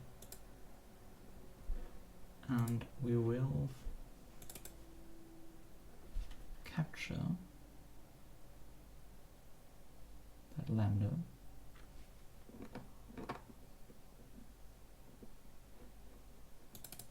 the from, yeah,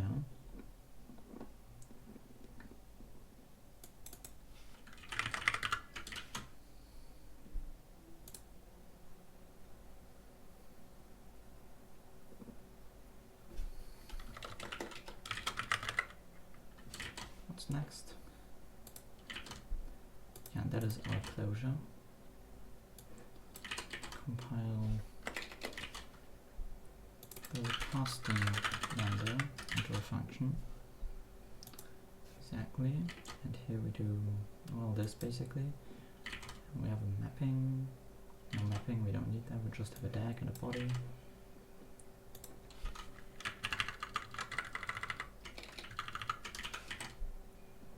And then for every parameter,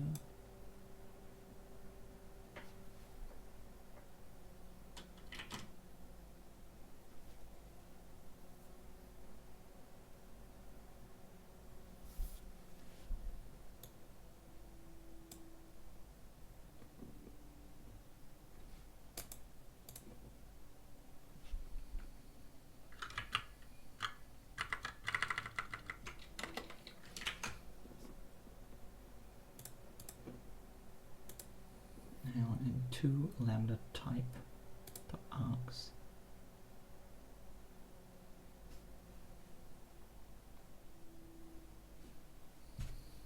Do we want to push that parameter, that compiled type, yeah. And then we also want to push a parameter for the closure.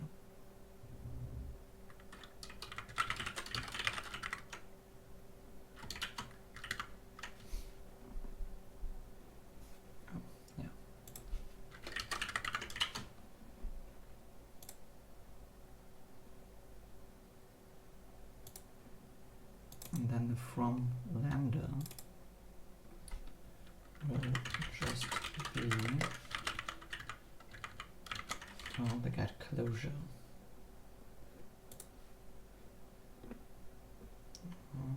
Yeah, we did this of the closure type.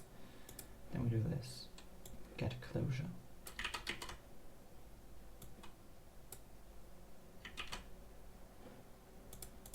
Of that.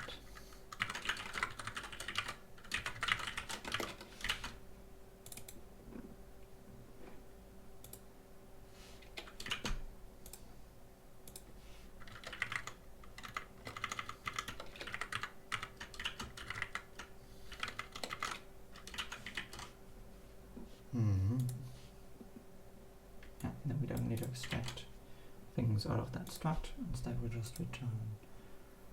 So we'll just do this. We push to the body a call of that lambda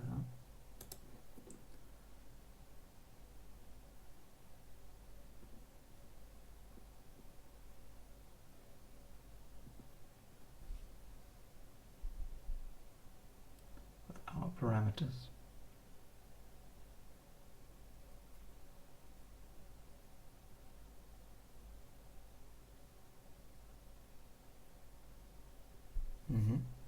Yeah. Okay. And then that returns, yeah, from lambda type dot return type dot compile.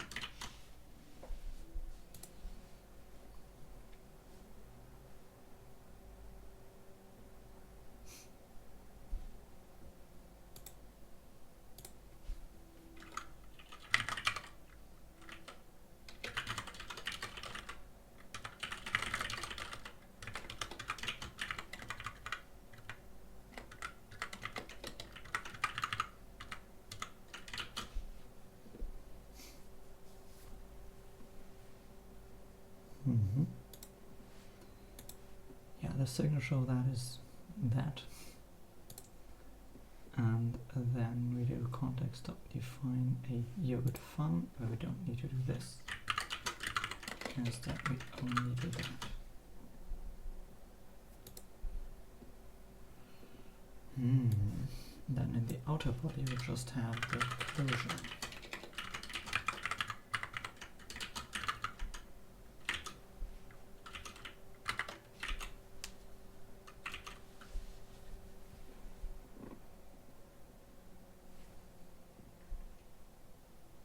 Where's from type? Where's the from type?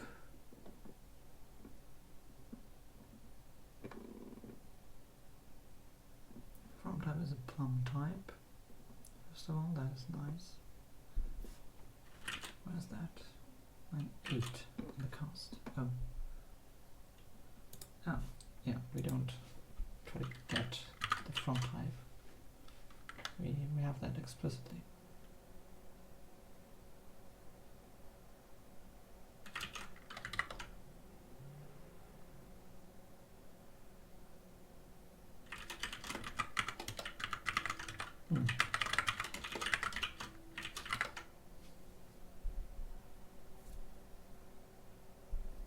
Captures. Nope.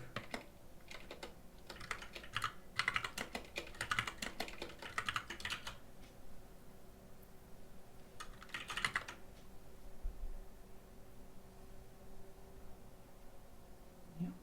So we have a yogurt up and a plum type.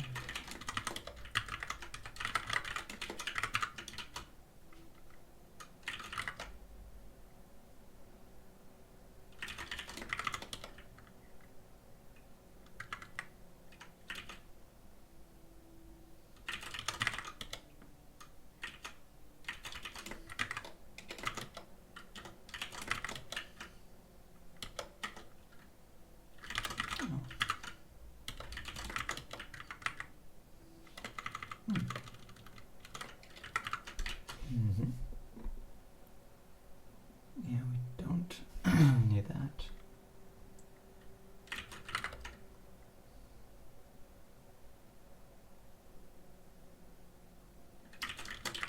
That is cool. So yeah, there's an error in printing things.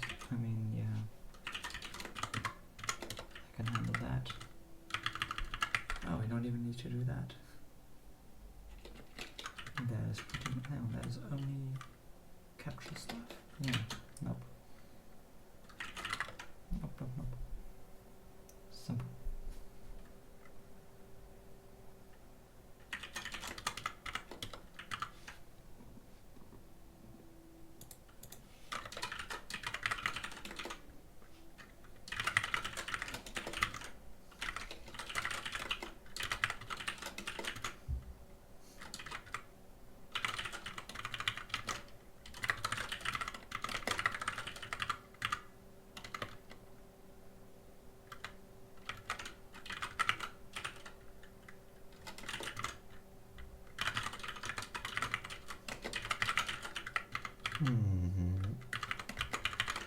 Nice.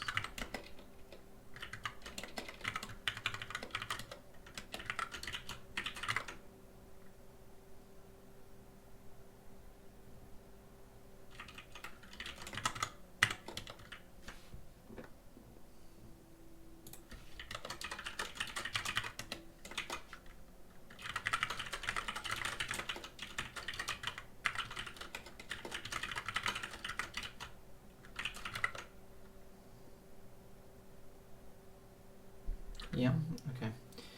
Yeah, I'm gonna stop for today. This is the next compiler stage, the pudding. So, yeah. I don't have a lot of time today, so I'll try to keep it quick. So, yogurt pudding. I guess first of all in the pudding, we don't want to use the plum type. Instead, we want to, well, we could create the pudding, a new kind of pudding type, but I think I'll just use the yogurt type here. And basically replace every reference of pudding type to have plum type with yogurt type. Okay, that's like the first step. Then adjusting the mapping. So something to pudding.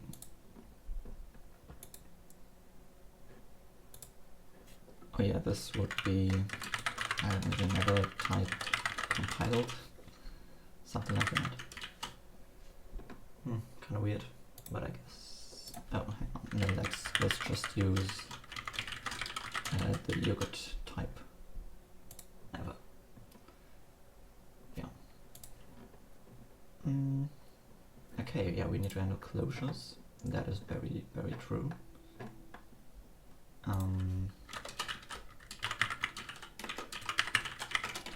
Closure is its own kind of value, and basically we, in the reverse body, we want to push the closure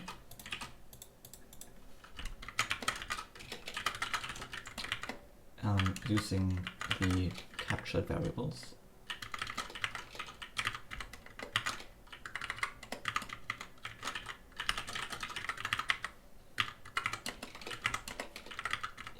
And then every captured variable has to kind of be there before that.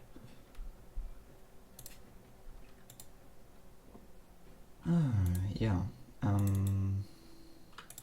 think this is just that.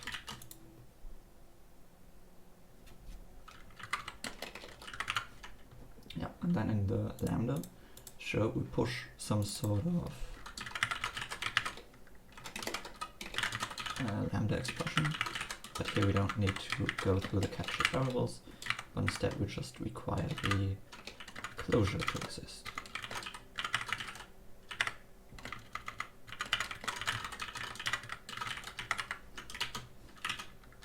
Like that.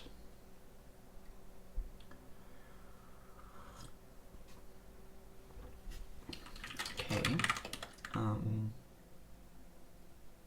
What's going on here? I see.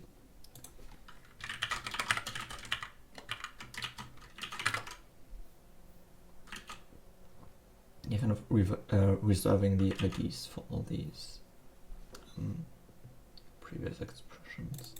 Then we have captures. Captures is not a field on yogurt fun. Well, it only contains a tag and a body.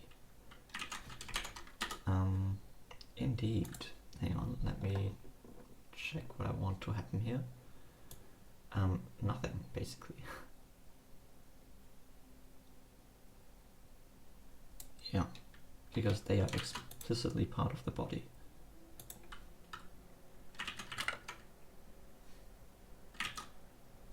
Yeah, captures is not a thing here.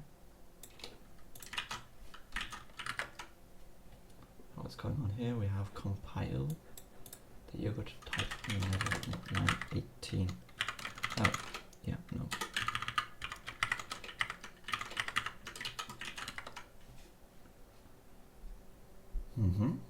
Get closure is also something that we need to support.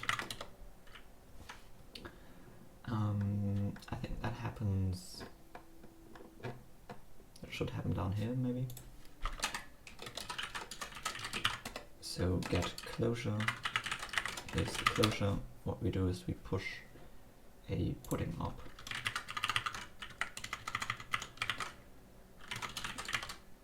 Get closure.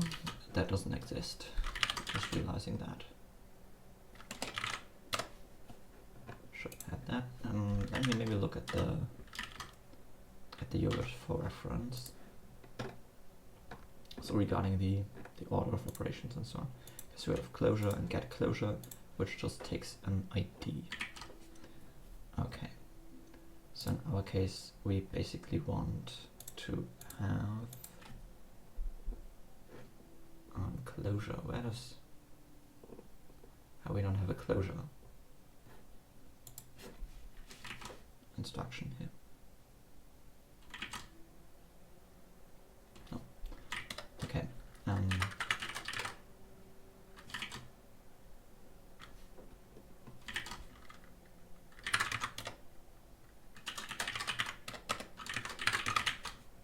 Like that.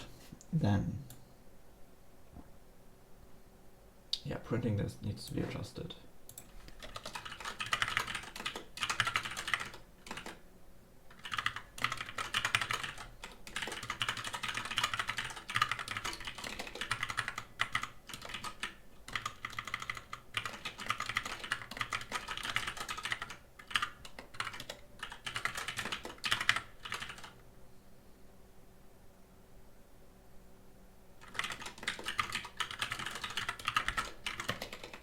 That is fine. Yeah, here we just have a closure, then the lambda function, then lambda call. Okay, I think all expressions are handled. Then in here we do get closure. That actually emits a get closure instruction, and that requires the closure to exist at this point. Not before that. Then actually, let's look at the member, because this will be pretty similar to the member.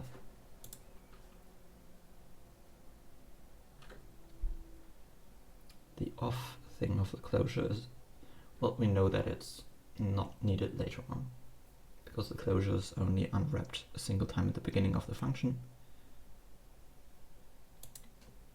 Yeah, so we know that basically in this case. I'm gonna do something similar to that, except we do the get closure instead of the member expression. So this is kind of the equivalent to that down there. Yeah, let me read this in reverse maybe. We require the closure to exist at this point. Yeah, meaning we dupe the closure. Probably, yeah. Then we get the closure content.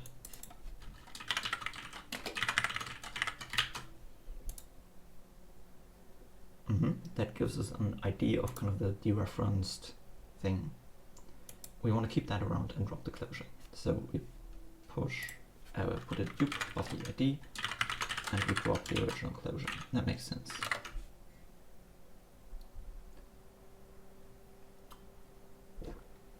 Okay, so a closure doesn't capture multiple things and only captures a single value. Closure of some value.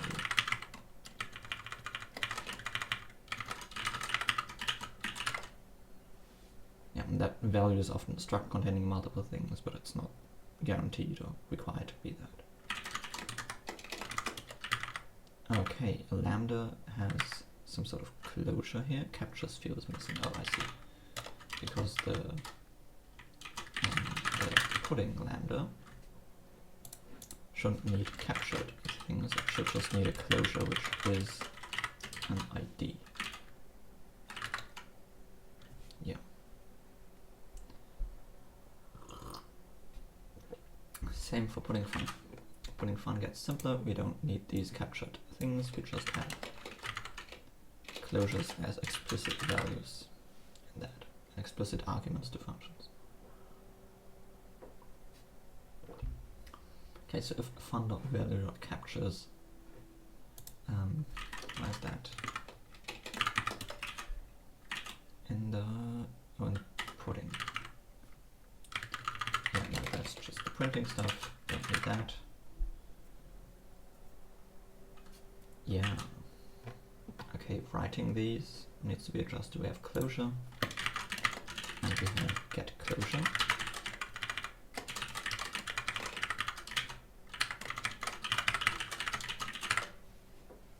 Okay.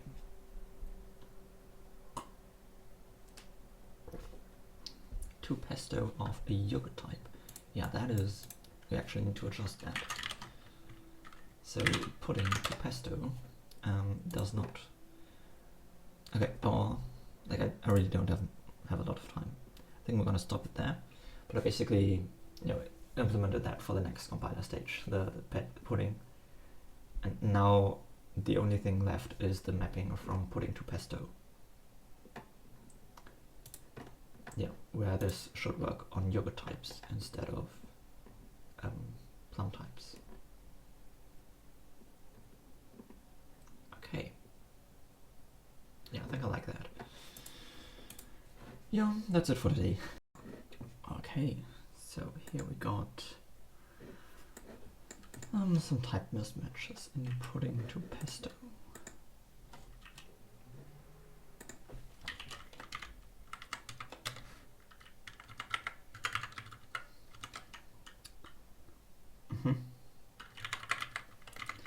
Yeah, this is a yogurt type, which it shouldn't be. It should be a pesto type.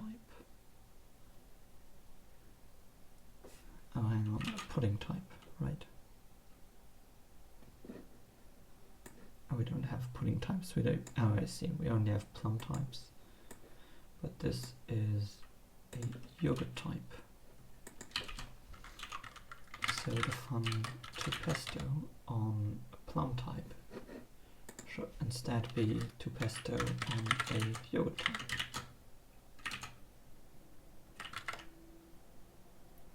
And there we also exactly have closure as an additional thing that we need to handle. Yeah, the closure is just pesto type dot pointer.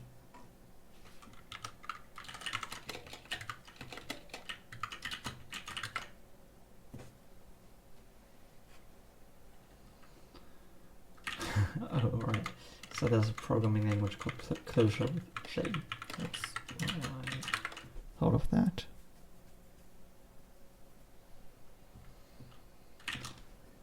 Alright, is recursive. Where's that defined? Down here. Yeah, we want that to be defined on the yogurt type.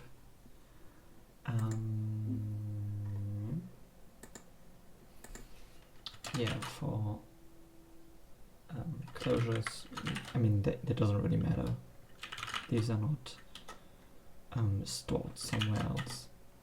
So, hang on, we can even make that unreachable, I think. Yeah, because is recursive is only ever used for enum payloads, and closures are never enum payloads. So there is no correct answer here. Let's just make that unreachable. I like that. Okay, so 476. Oh yeah, we don't need this because the functions in the yogurt already have explicit closures. Clean.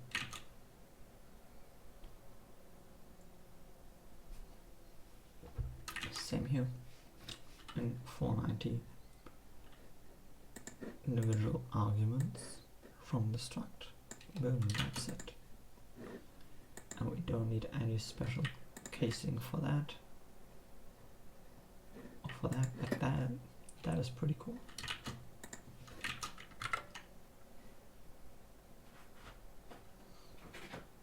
Okay. Yeah, pudding to pesto. Right, so we have the case lambda something. Yeah. And in case we want to build a closure, we don't need, just need to have the closure here.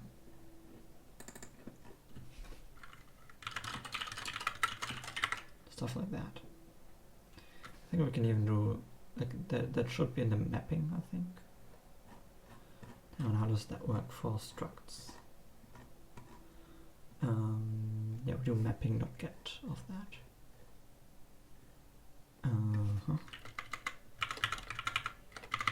Well, like that. And this actually happens in here.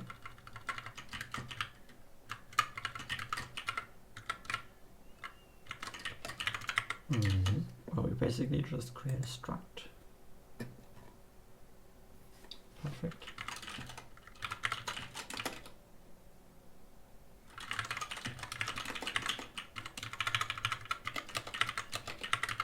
And then we push that.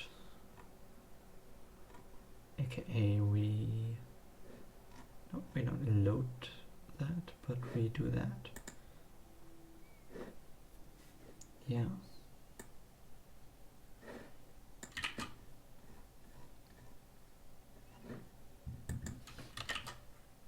We push a new thingy that has to up dot something.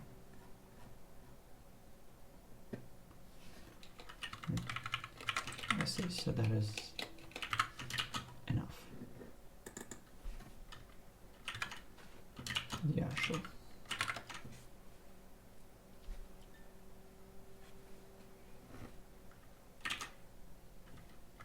Hang on, in 3.11, isn't that where we are currently? Yeah, it is. Oh, so we have closure. Oh, get closure, right.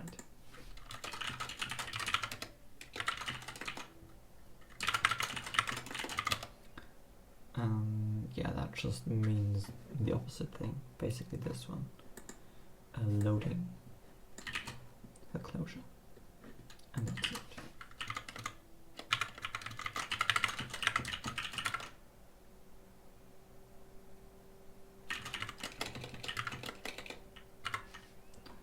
Yeah, lambda is not in scope, that is true.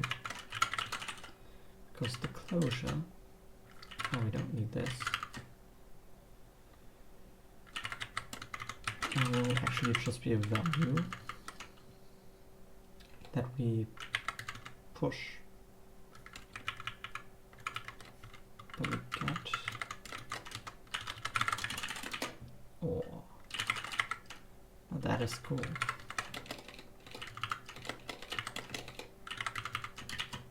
Nice.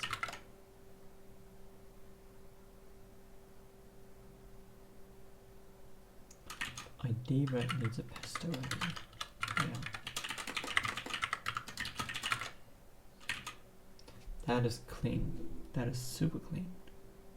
Closure is just putting something on the heap. Getting the closure is just getting that. And then in 377 we just do capture plum types. We don't really need that, I think. Nope. Nope.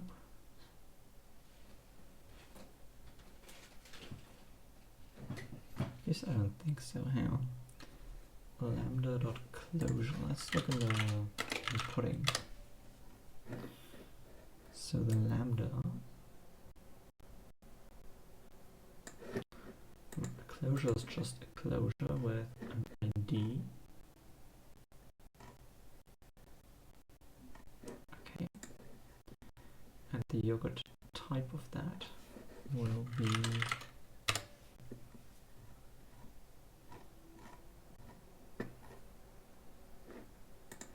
it basically tells us what is inside the closure. That makes sense, I think. Righto, so in here, hang on, we already have the closure is on the heap. Yeah, we do have to create a function pointer to the lambda body, that is correct.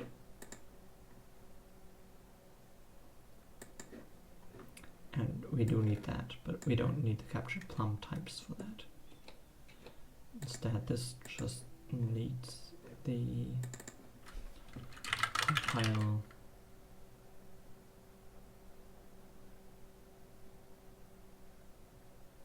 hang on.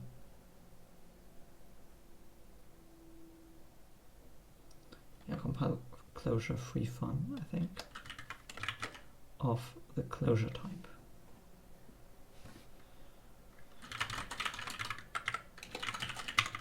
So that would be builder.get lambda.closure type, something like that. That gives us the type of the closure.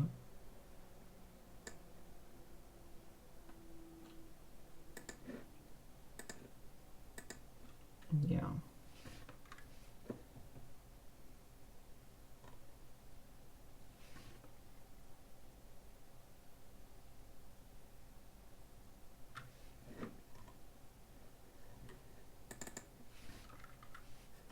And closure pointer is actually a fair name, I think.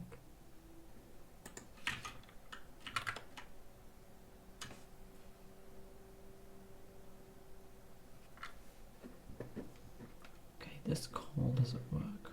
Why not?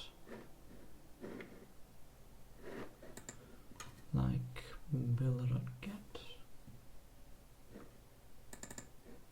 Oh, it needs pesto ID, not just an ID.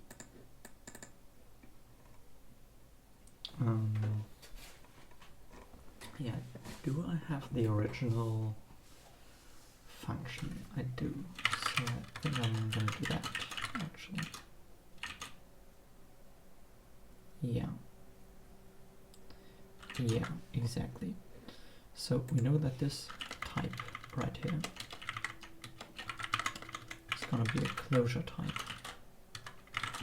So we can unwrap that, giving us the reference to the inner type. And then this right here, yeah, just takes the yogurt type, which will be some sort of struct, you know. I'm just wondering, oh, hang on, we don't even need a special function for that. Oh, that is clean. Compile. Why is there no compile free fun?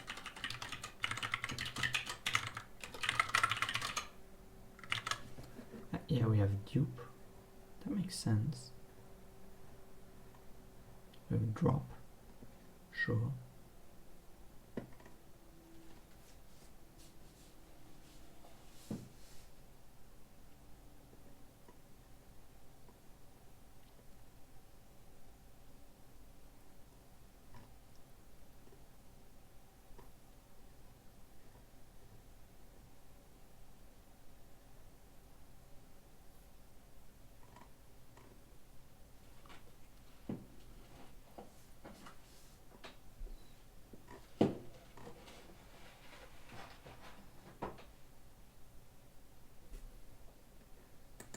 Yeah, if it's 0 is equal to 0, the reference count, then I see.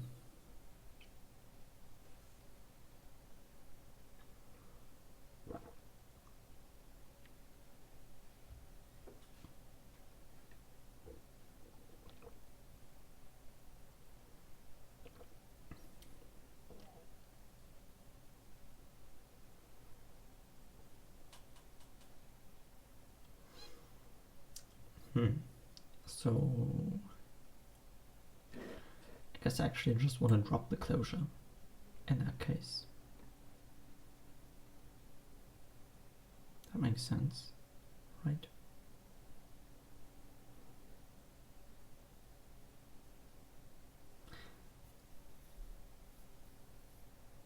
No, hang on. Hang on.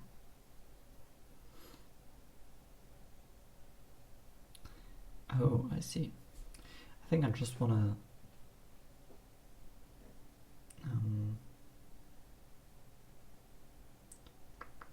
change that to drop the closure itself instead of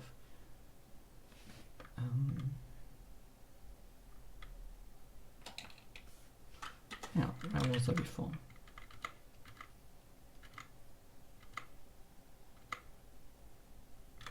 Here. This should just be compile drop fun.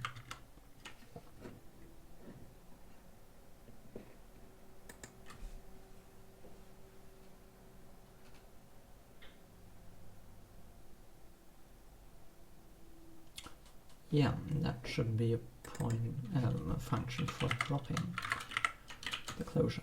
That's it.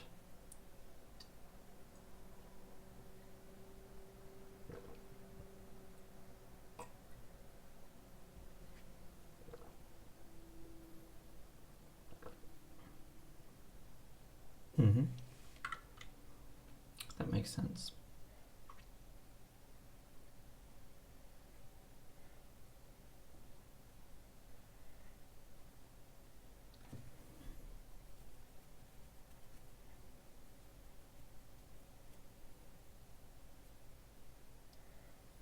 On the other hand, well,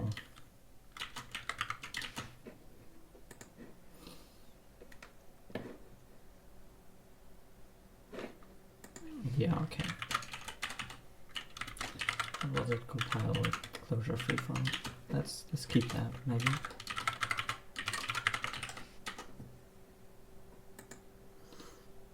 Yeah, but this is just gonna take a single plum type. Nope. Nope, nope. It's gonna take a closure.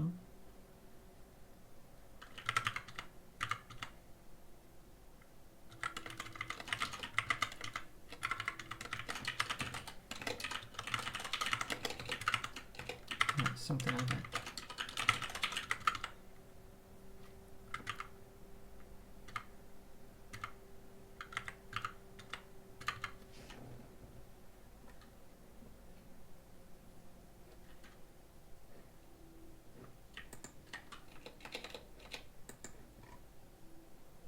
Mm-hmm.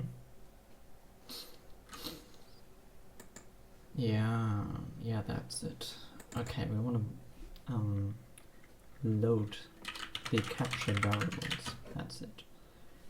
And then we drop that. So what we do is we do build up a push drop of the value being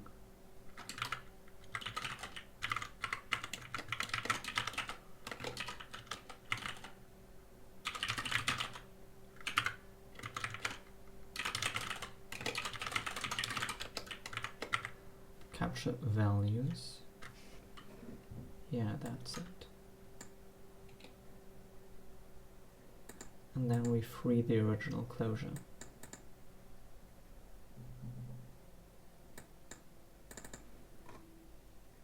Type of which is, well, plum type dot closure to the capture.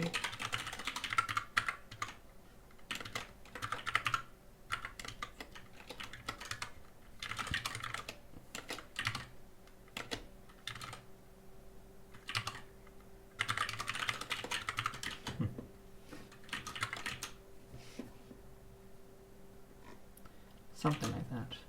Something like that. Okay, so we have closure form of yogurt type. Yeah, that's exactly what we want.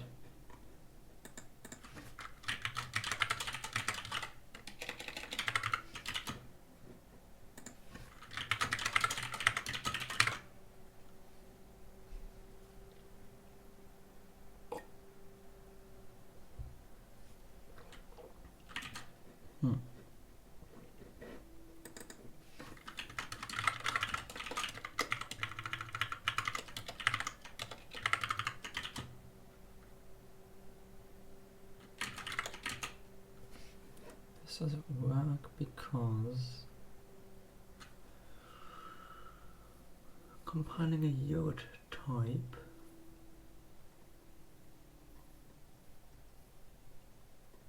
is just not a thing apparently. Oh, it's like to pesto. I see. Like that. Yeah. Yeah, I'm not sure what push drop needs. It needs a builder.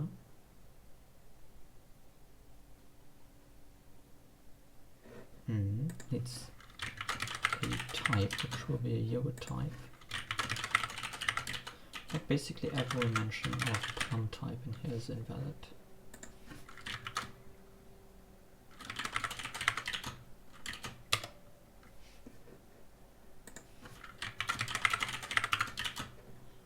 Which means that, yeah, the dupe and drop functions, they need to act on closures as well.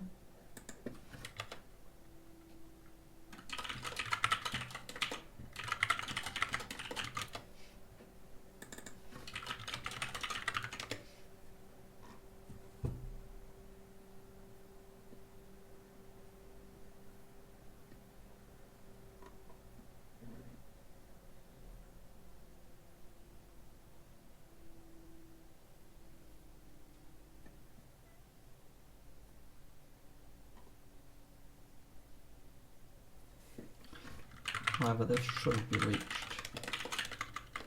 because dropping a closure in isolation is not really a thing. It's only ever dropped in sort of a lambda. And same in the dupe case, I guess. Yeah. Exactly, here we just dupe the closure pointer.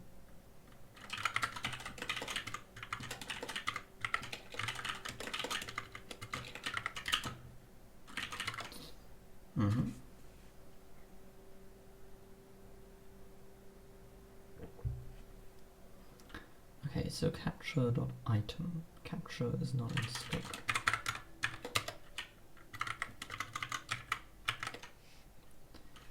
Oh, hang on. I have to redo that again.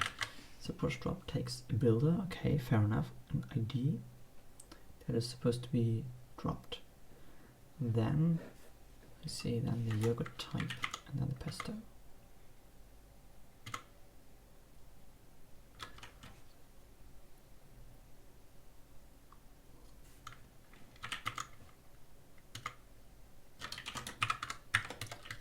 So in here we need the type of the captured things, which is just that.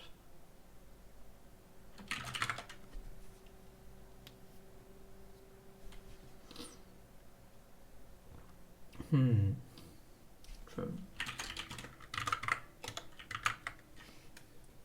Okay, so compile the drop fun. Oh, that is kind of painful.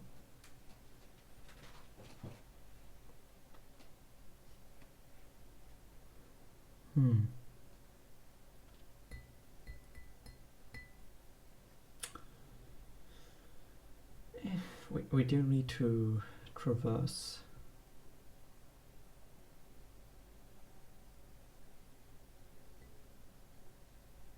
the type. Yeah, let me stop for today and think about that. I think I found a solution, and that is to basically have a way to convert yogurt types back to egg types or plum types. So basically, if we know that a type doesn't contain closure, then we can sort of downgrade or like reverse that into this type. I think that kind of makes sense. So let's do that. We have the hang on, and putting to pesto. Yeah, we have the to pesto on a type here. Yeah, but I think we'll also want a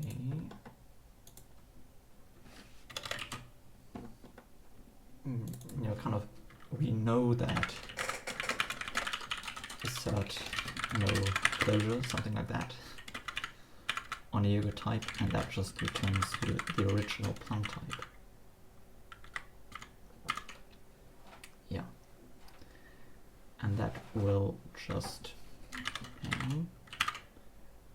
let me see this one. Yeah, egg to yogurt. Here we compile types at some point. Yeah. We basically want to do the opposite.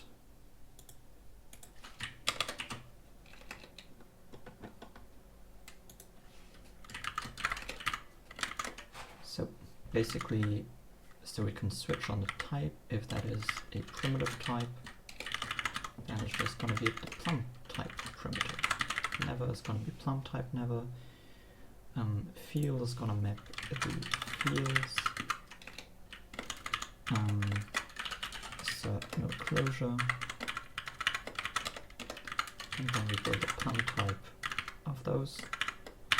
For the enum, we'll have variance. And for the individual variants, we'll just say that they cannot have a closure. For the lambda, oh yeah, this is supposed to be the plum type. For the lambda, we'll assert that the argument types are not closures. Yeah, that makes sense, I believe.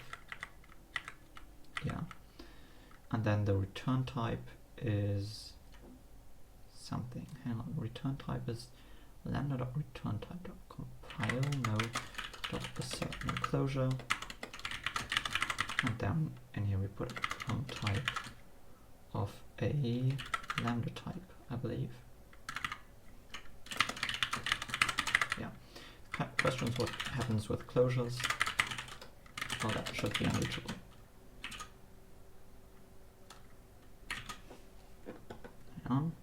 Switch on type, which is a yoga type that does have that variant. Let's see. Oh yeah. So then in the putting to pesto, down here we can say assert no closure.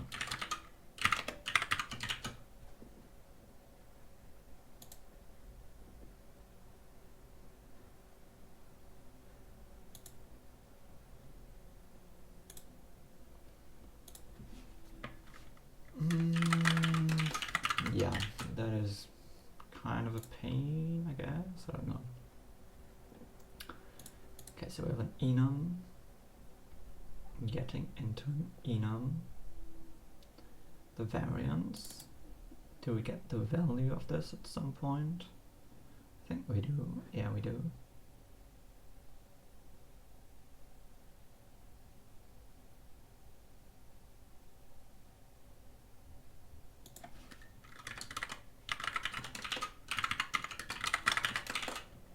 Nah.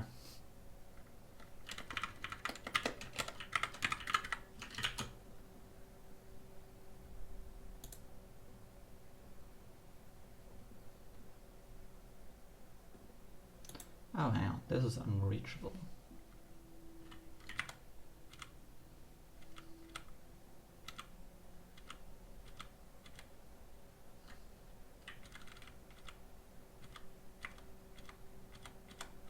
Well, I don't know. Yeah.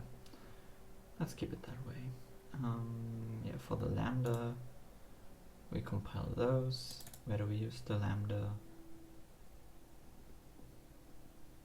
Nowhere, really. Interesting. Very interesting. Let's compile it, see what happens. Okay, it is a pesto type. Hang on.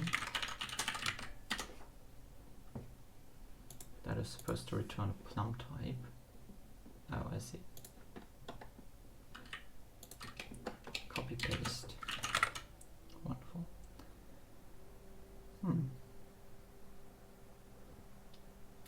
Getting to pesto in here. Compile a drop fun of the yogurt type.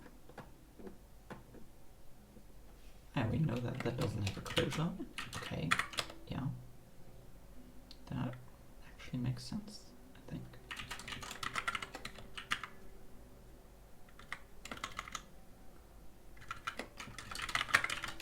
Yeah, that needs the other type, sure.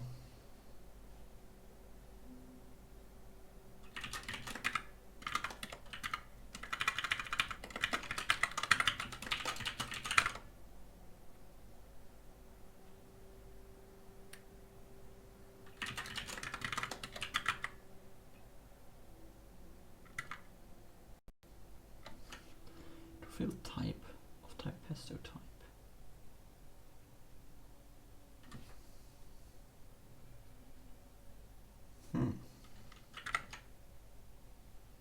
Yeah, true. Yes. So this is pesto type dot pointer. We free that pointer. Oh, hang on. Oh, no, we want to see what is inside the closure. Oh, I see. So this would just be captured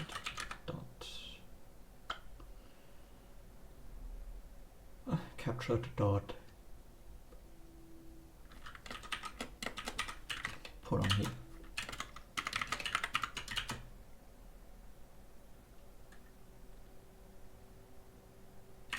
Nope. Needs a pesto type. So we do need to compile that, I believe. Yeah, I'll have to pesto that.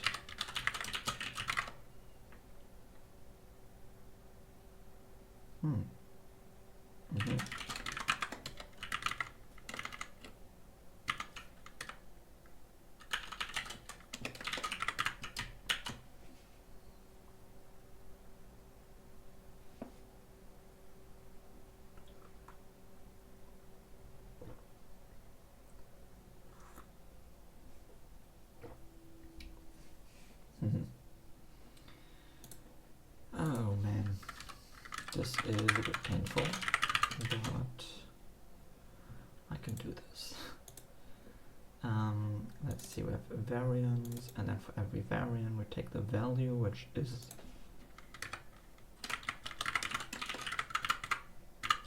a yogurt thingy.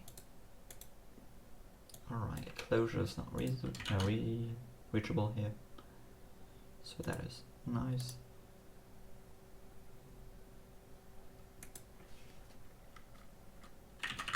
Okay, let's see what happens.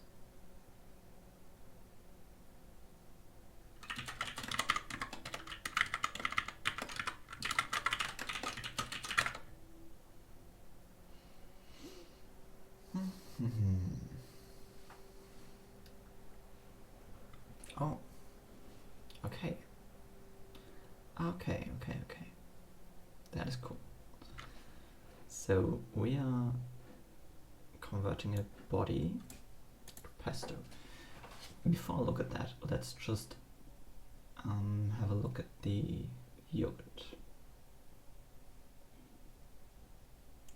Because in the yogurt, I think should now have explicit closures. Oh, look at that. Yeah, here we have a lambda. Hang on, what are we even trying to compile? Okay, so we have this function, and this has a lambda that takes a single integer. So the corresponding lambda function here takes two arguments, the actual integer and the closure. And what it does is it gets the closure, which is supposed to be an empty struct, because this lambda doesn't capture anything. Then it dupes that struct. Sure. Then it drops the original closure here. And then it drops the empty struct that we got out of there. Well, this does seem very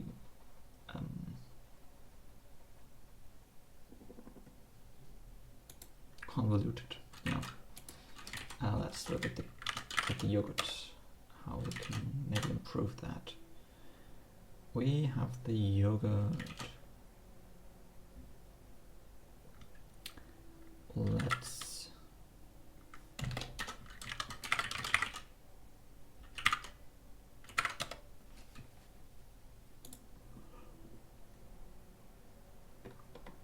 look at that.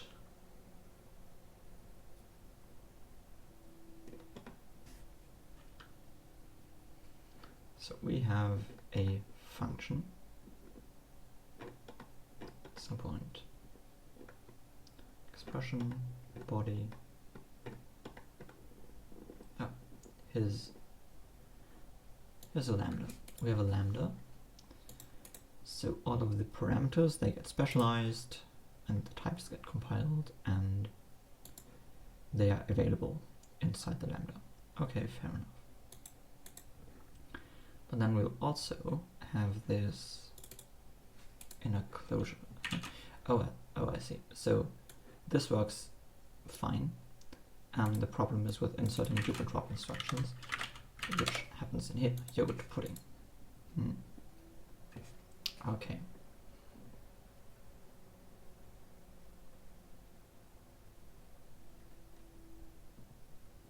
Well, so what we're doing here is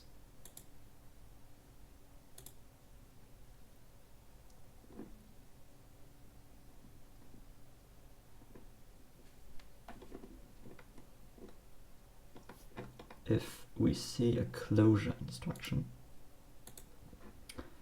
we require the value to be there, to be duped for the closure. Fair enough. And then getting a closure, that is actually interesting. We require the closure to be there. Yeah, then we do get a closure.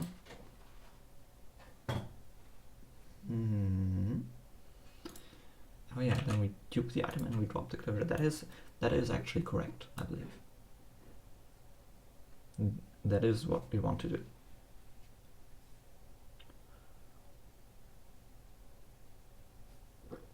That does mean that we have to figure out how to drop closures. Yeah.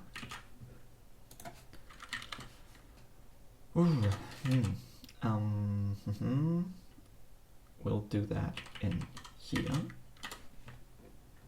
Yeah, compile a drop fun. And yeah, this can be a closure. That's the point, basically. Well. But in here, let's say we do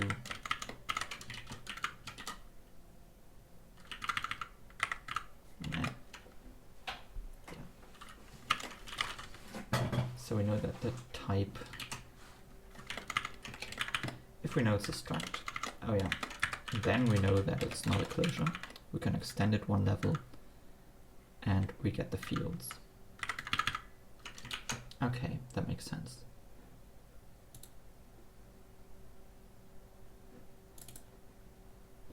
Yeah, here we don't take the variance directly, but we just say that we take the type. We know that it's not a closure, and that it doesn't contain a closure because you can't have closures in enums.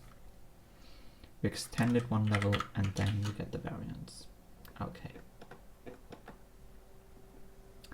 In lambdas, let's do the same thing, I believe. Oh, hang on, it's not even used. What does a yogurt type lambda store? Yogurt lambda type with the args and the return type.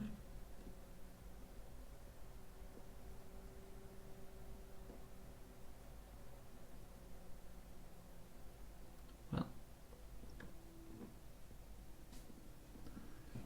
I guess that's not really needed then.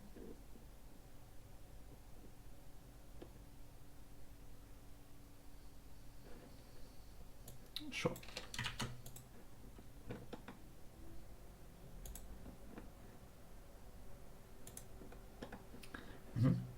But for a closure, when we drop that closure, what we actually want to do is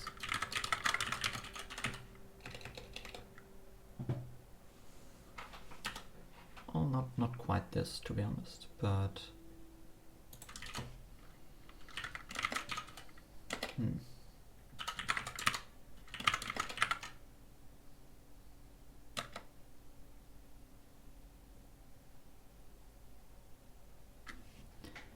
where do we do like pesto or dot switch?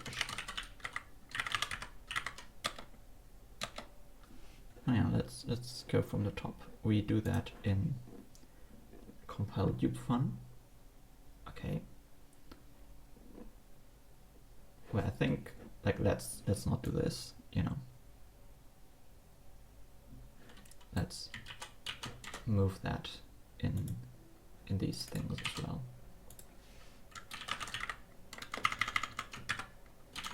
Oh yeah, we know that's a struct.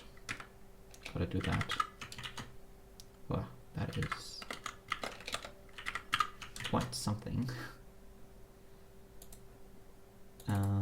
Yeah, the variance. Nope. Thank you. We just take the variance from the type.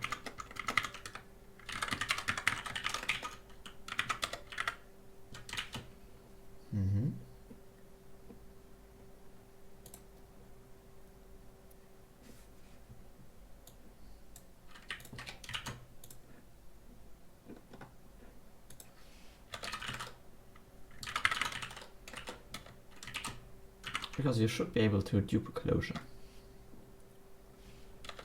That should just you know, increment the pointer.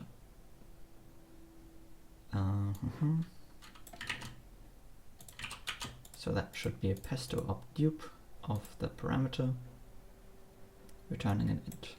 Yeah. And we just ignore that result.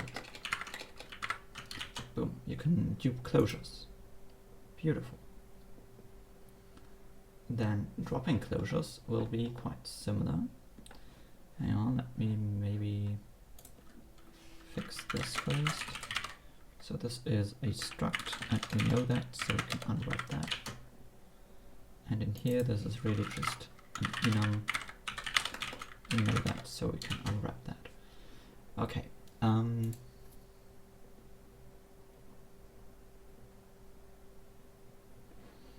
Right, I wanted to look for these things. In the enum dupe function, we switch on the enum. That makes sense. Then in the drop function for enums, we have a switch. That makes sense.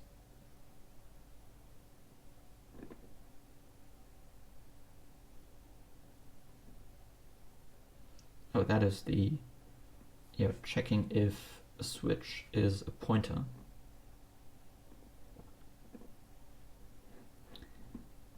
And it reaches 0, then we need to actually like freeze stuff and so on. Okay, fair enough. Yeah, and then we actually switch on that.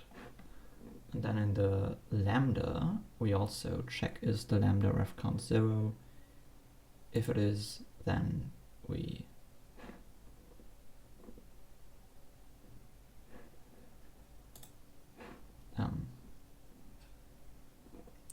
need to free that. Yeah, that makes sense. Okay. Whew, cool. Alrighto. So, is this better now?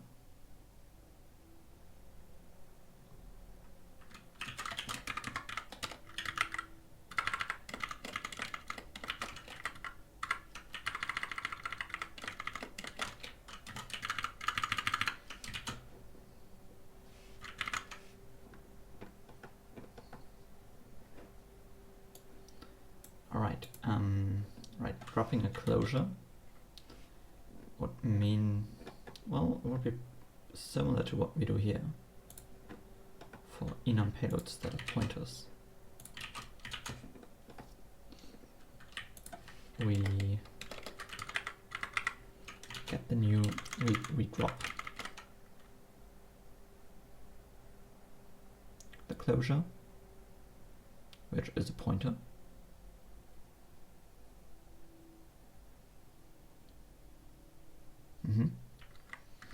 Returning us an int, we push a 0, we check is that 0.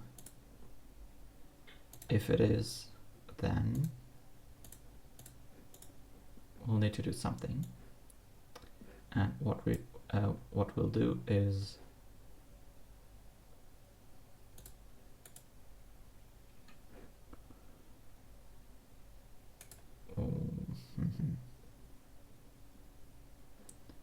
we load the closure here. No, not quite. Is it? Oh yeah, no actually. Yeah, we load the closure, the value, and then we call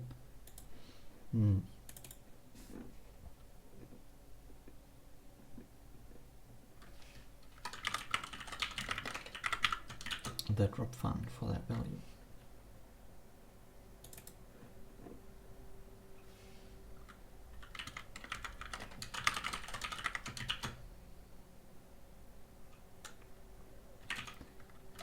Yeah.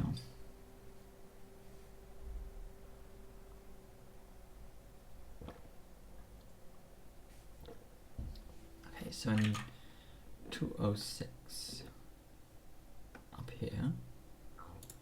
We know this is an enum. Oh, I see.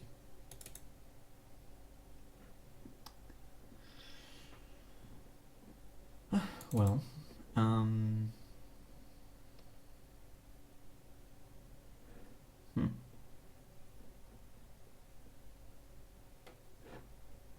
where do we need that type?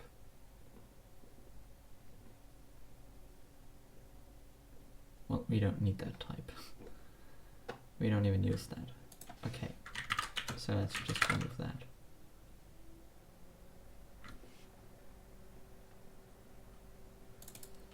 Oh yeah, sure. Captured is a pointer.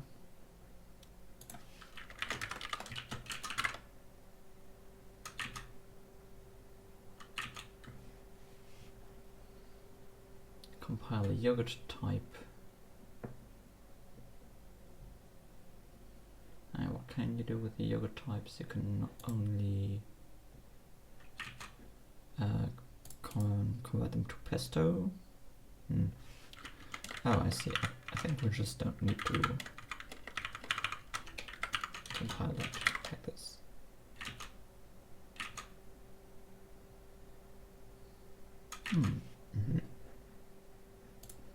Sure, so let's ignore that.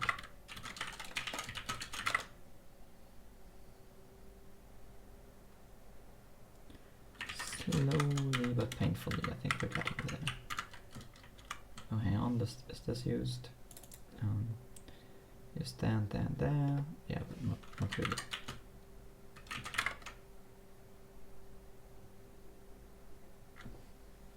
Okay, it compiles.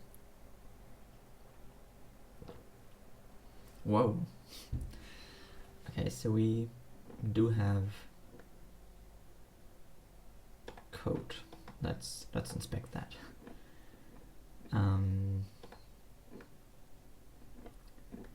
Yeah, I guess let's start with the.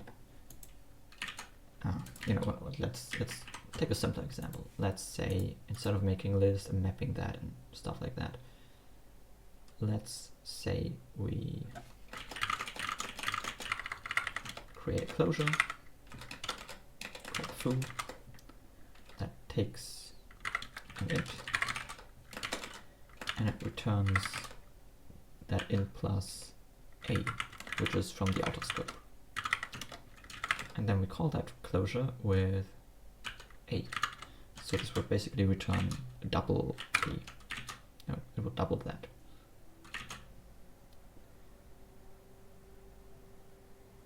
No map, no something. Expected a body. Let's see. In here. Okay, I think lambda syntax is weird. I think they have to be on their own line currently. That's quite strange. Okay. Yeah, not 500 instructions, but only 100. That is already a huge improvement.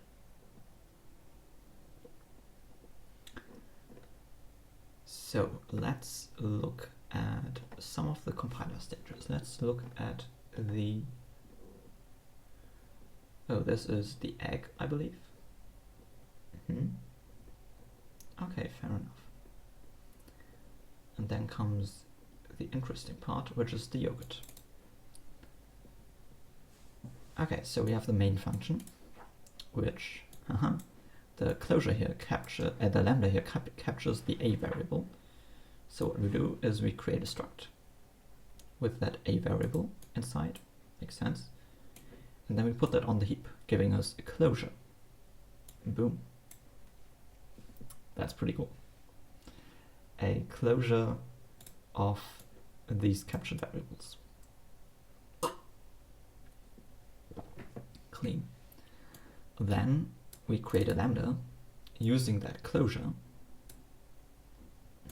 and this body. Perfect. And then we call that lambda.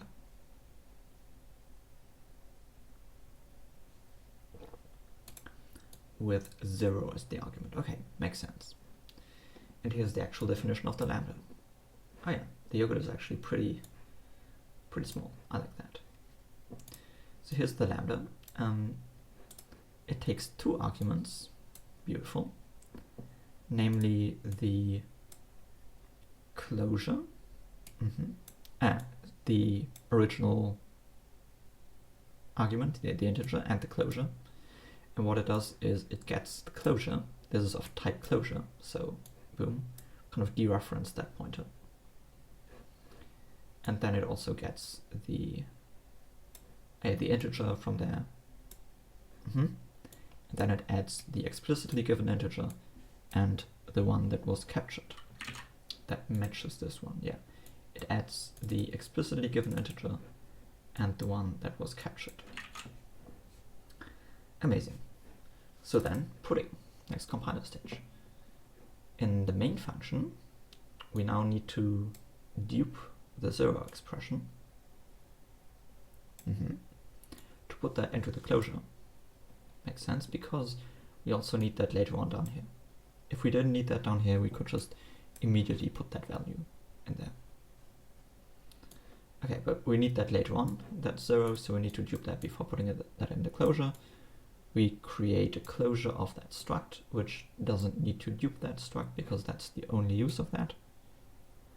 And then the closure is put in the lambda, which also doesn't need duping because the closure is solely used for the lambda. It's only constructed for that.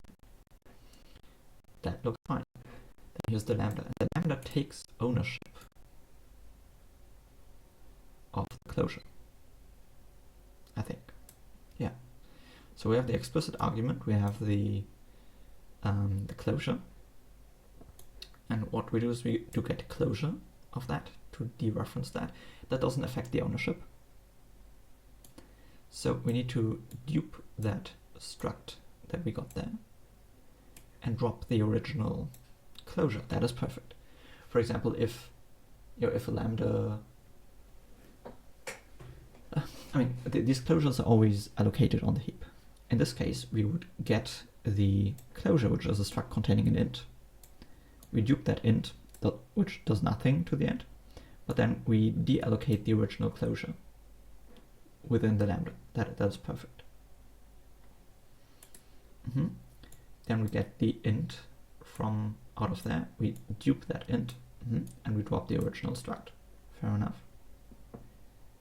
We call the plus function with 0, the explicit argument, which is thereby consumed, and this int. That looks perfect. Okay, and then we have the pesto, which does more complicated stuff. So let's look at the... Yeah, it does a lot of... Oh, it's not that long. Not that long, okay. Yeah, let's look at some of these. I mean, first of all, the plus function, okay, extracts the arguments, calls the add function, perfect. Dropping this kind of struct, okay. You know, we don't call any drop, we just get stuff, and that's it. Perfect.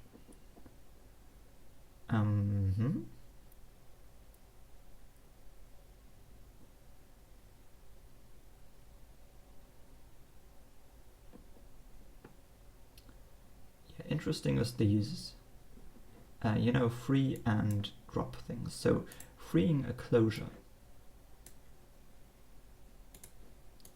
that contains this. That is interesting. Here we are given a pointer to the closure. Okay, we load that.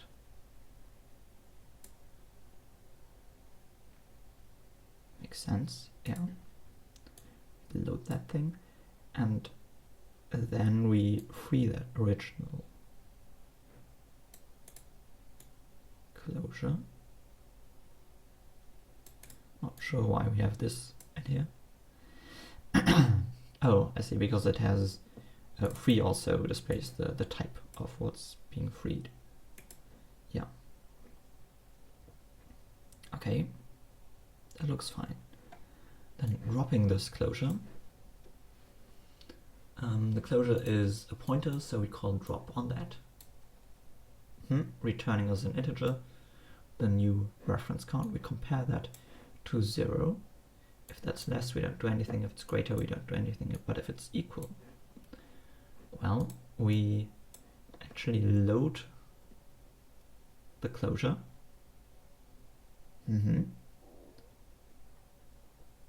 Seems correct, yeah. We drop that struct, okay, and then we free the closure.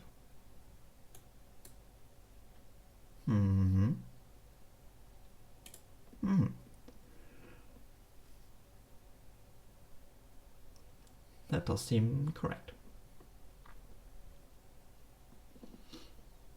Okay, and in the main function we just, we have the struct, we allocate that, we create a new object for that on the heap.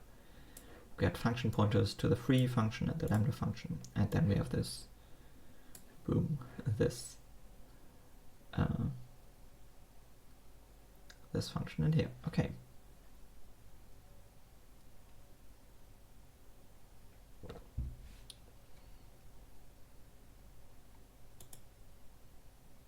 That seems correct. Yeah, and then we call the closure, and we do that by extracting the closure. Correct, yeah. By extracting the body, which is a function pointer. Ooh. And then we, I see, we construct the arguments, which is the explicit argument and the closure.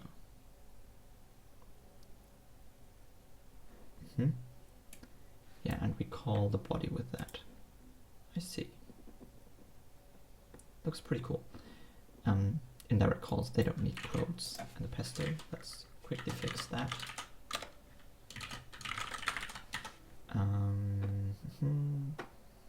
What? So a call indirect. Yeah, no, we don't need that. Okay. But that looks fine. I am interested in what happens if we call the closure multiple times. Like this. Because then the first time we call a closure, we should actually dupe, the first time we call lambda, we should dupe the closure. Let's see, this is all waffle stuff, yeah. This is, I don't even know, other waffle stuff, yeah. Yeah, this looks like pudding. Yeah, pesto. Okay, so we have this duping, oh interesting, duping a lambda just means taking the closure and duping the closure. Perfect. Yeah, dropping a closure, that stays the same, this stays the same, this stays the same. Main function, that's going to be interesting. Dropping the struct, okay, fair enough. And this right here is also makes sense. Let's kind of revisit this. We get that, we get the closure, we load the closure, we drop the original closure. Perfect. We get the int out of there. Put that in here, okay. Now, not to the interesting part, this one. So this is just creating the closure. Ooh, yeah. Yeah. Now we want to creating a lambda, containing a closure pointer. And now we want to call that, but as the closure is used, the lambda is used later on, so we first need to dupe that entire lambda, which makes sense, which increments the reference count of the closure. So in here, when we extract the closure and the body, and we put those into a struct, and then we call the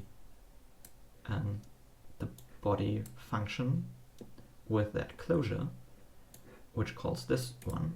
When this then calls a drop of that closure thing, then we drop the pointer, and the reference count, because it was increased to 2 before, it is still 1. So when we compare that to 0, it's still greater than 1 and nothing happens. But the second time, we don't dupe the closure before calling it. So in here, when we kind of get the closure, put those in a struct, and we make this call, in here, this drop function will actually look at the reference count that is 0, and then we'll free the closure. Okay, that does seem like it should work. Oh, what? That is insane. Okay, interesting. Let's try that out. I think we already put that into a file or something like that. Let's see what happens here. We output.ground. Yeah. Output.ground, that is changed, yeah, very recently. It's 11:58 right now, so I think we should just be able to do that. Oh, oh. Before, this would crash, I think, because the closure was leaked. Every time you call a lambda, you dupe the lambda and thereby increment the reference count, but that never gets freed. But now we actually free the closure containing the reference count and the actual integer that is captured.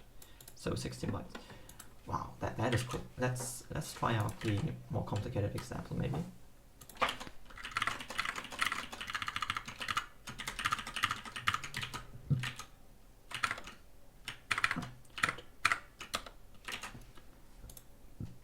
Let's see, we're creating a list of length 3, a linked list.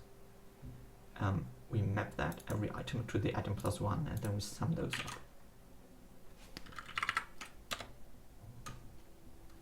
It works. Whoa, that is pretty cool. Okay, so let's see, we allocate a list item, size 25, which is the reference count, 8 bytes, the something else like the actual item in that linked list node, an integer, another 8 bytes. Then the pointer to the next list item, another 8 bytes, so 24 bytes. And finally the enum tag of whether this is empty or whether this is actually a filled linked list node. So because we create a list of length 3, we allocate three nodes here. Then you want to map that list. I see the map function here. It doesn't capture any variables, but it still needs a closure. So we allocate an empty closure, which is just the reference count, basically just 8 bytes. And then while we are mapping that function, we're kind of putting having these temporary variables on the stack of those list items, and we free those original list nodes. So this would be these addresses. They are freed in the reverse order. First the outermost, then the inner one, then the most inner one. And then we, this is, this is cool. The map function, where's the map function actually calls this lambda right here. And in this case, there is still stuff in the linked list. Then we actually use that mapper, because we kind of we call ourselves recursively, and we apply that in here. But in the empty case, we just throw away that mapper. So we are given kind of ownership of the mapper, reference kind of 1, and in the innermost recursive call, we're like, okay, we don't need the mapper at this point anymore. So here we are freeing that mapper. And then, kind of traversing out of that recursive stuff, we allocate new list nodes, which in reality later on, they would just reuse the memory of this if we have a smart allocator. And yeah, at the end of the program, we just sum those up, so we free all of them. Oh, that is nice. That is nice. Okay, stuff is working. Stuff is working. That is so cool. What? Okay, let me maybe clean up stuff and you know what, let me first commit these changes. So what do we do? Oh, we did a lot of stuff actually.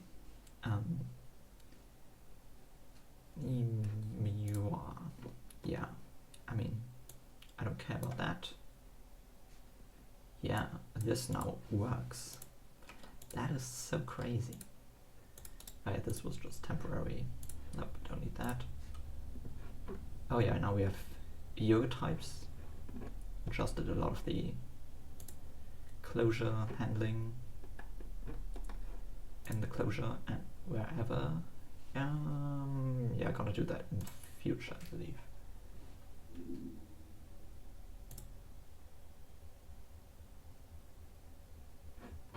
Mm-hmm.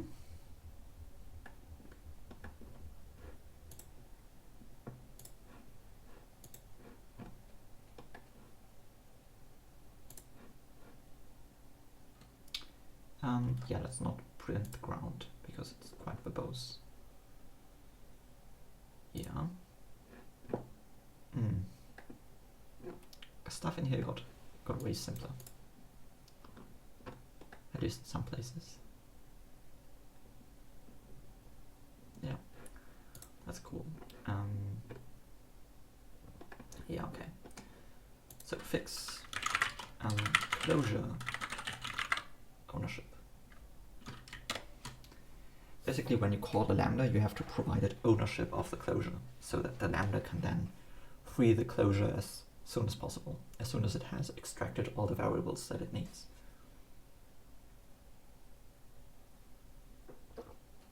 That is nice. That is really nice. Okay, I do want to do some cleanup of the printing, maybe, like in here. I think we just print a lot of stuff. Yeah. So let's go into the main file, I guess. Kind of bring that down. Yeah, so printing the ground, don't even need that. And at the intermediate stages, I also don't need to print them. I think that's, yeah, we are good without that.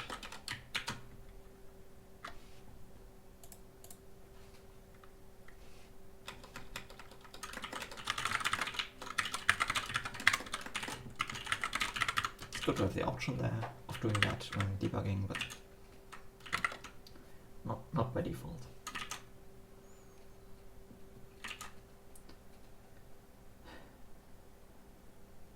Okay, yeah, and this is what I'm talking about.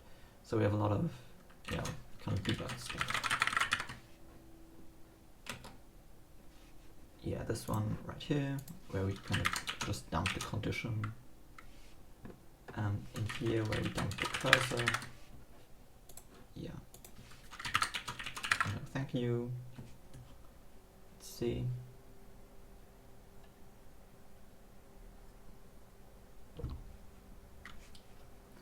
Okay, we do a lot of compiling stuff.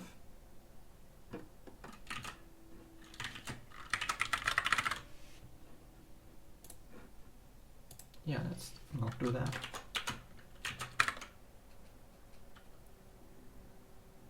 And in the beginning there was something when converting stuff to yogurt, egg to yogurt.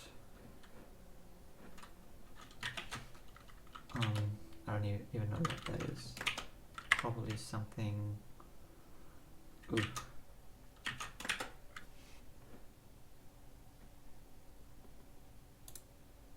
This one. Maybe.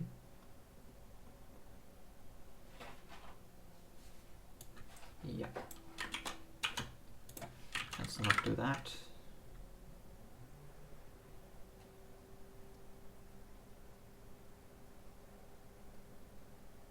Okay, yeah. So just see the compiler stages, and yeah, I think that's fine. Okay. Yeah. Let's commit that. Clean out some logging. Boom. Oh, this as well. I hate that. What is a compiler plan?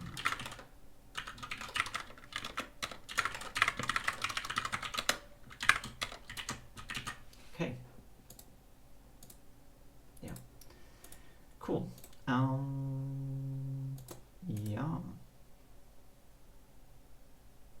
Yeah. Let's undo these. Like, I don't need these lines. That's fine. I mean, I don't even know about this one.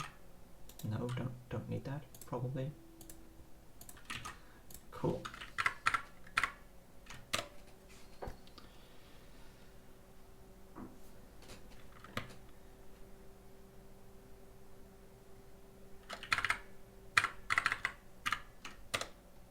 Works. Nice. Yeah, I think I'm gonna leave it at that for today. So we kind of fixed how ownership flows through lambdas, and I think that's a lot more robust right now. That's cool. All right, I think that's basically the part that I was worried about the most. You know, kind of the stability of the compiler and stuff like that. But now this feels quite robust. So I think I'm actually feeling comfortable to add some more features, maybe, and do some more refactorings. Yeah, we'll see. Yeah, I guess have a nice day. Bye.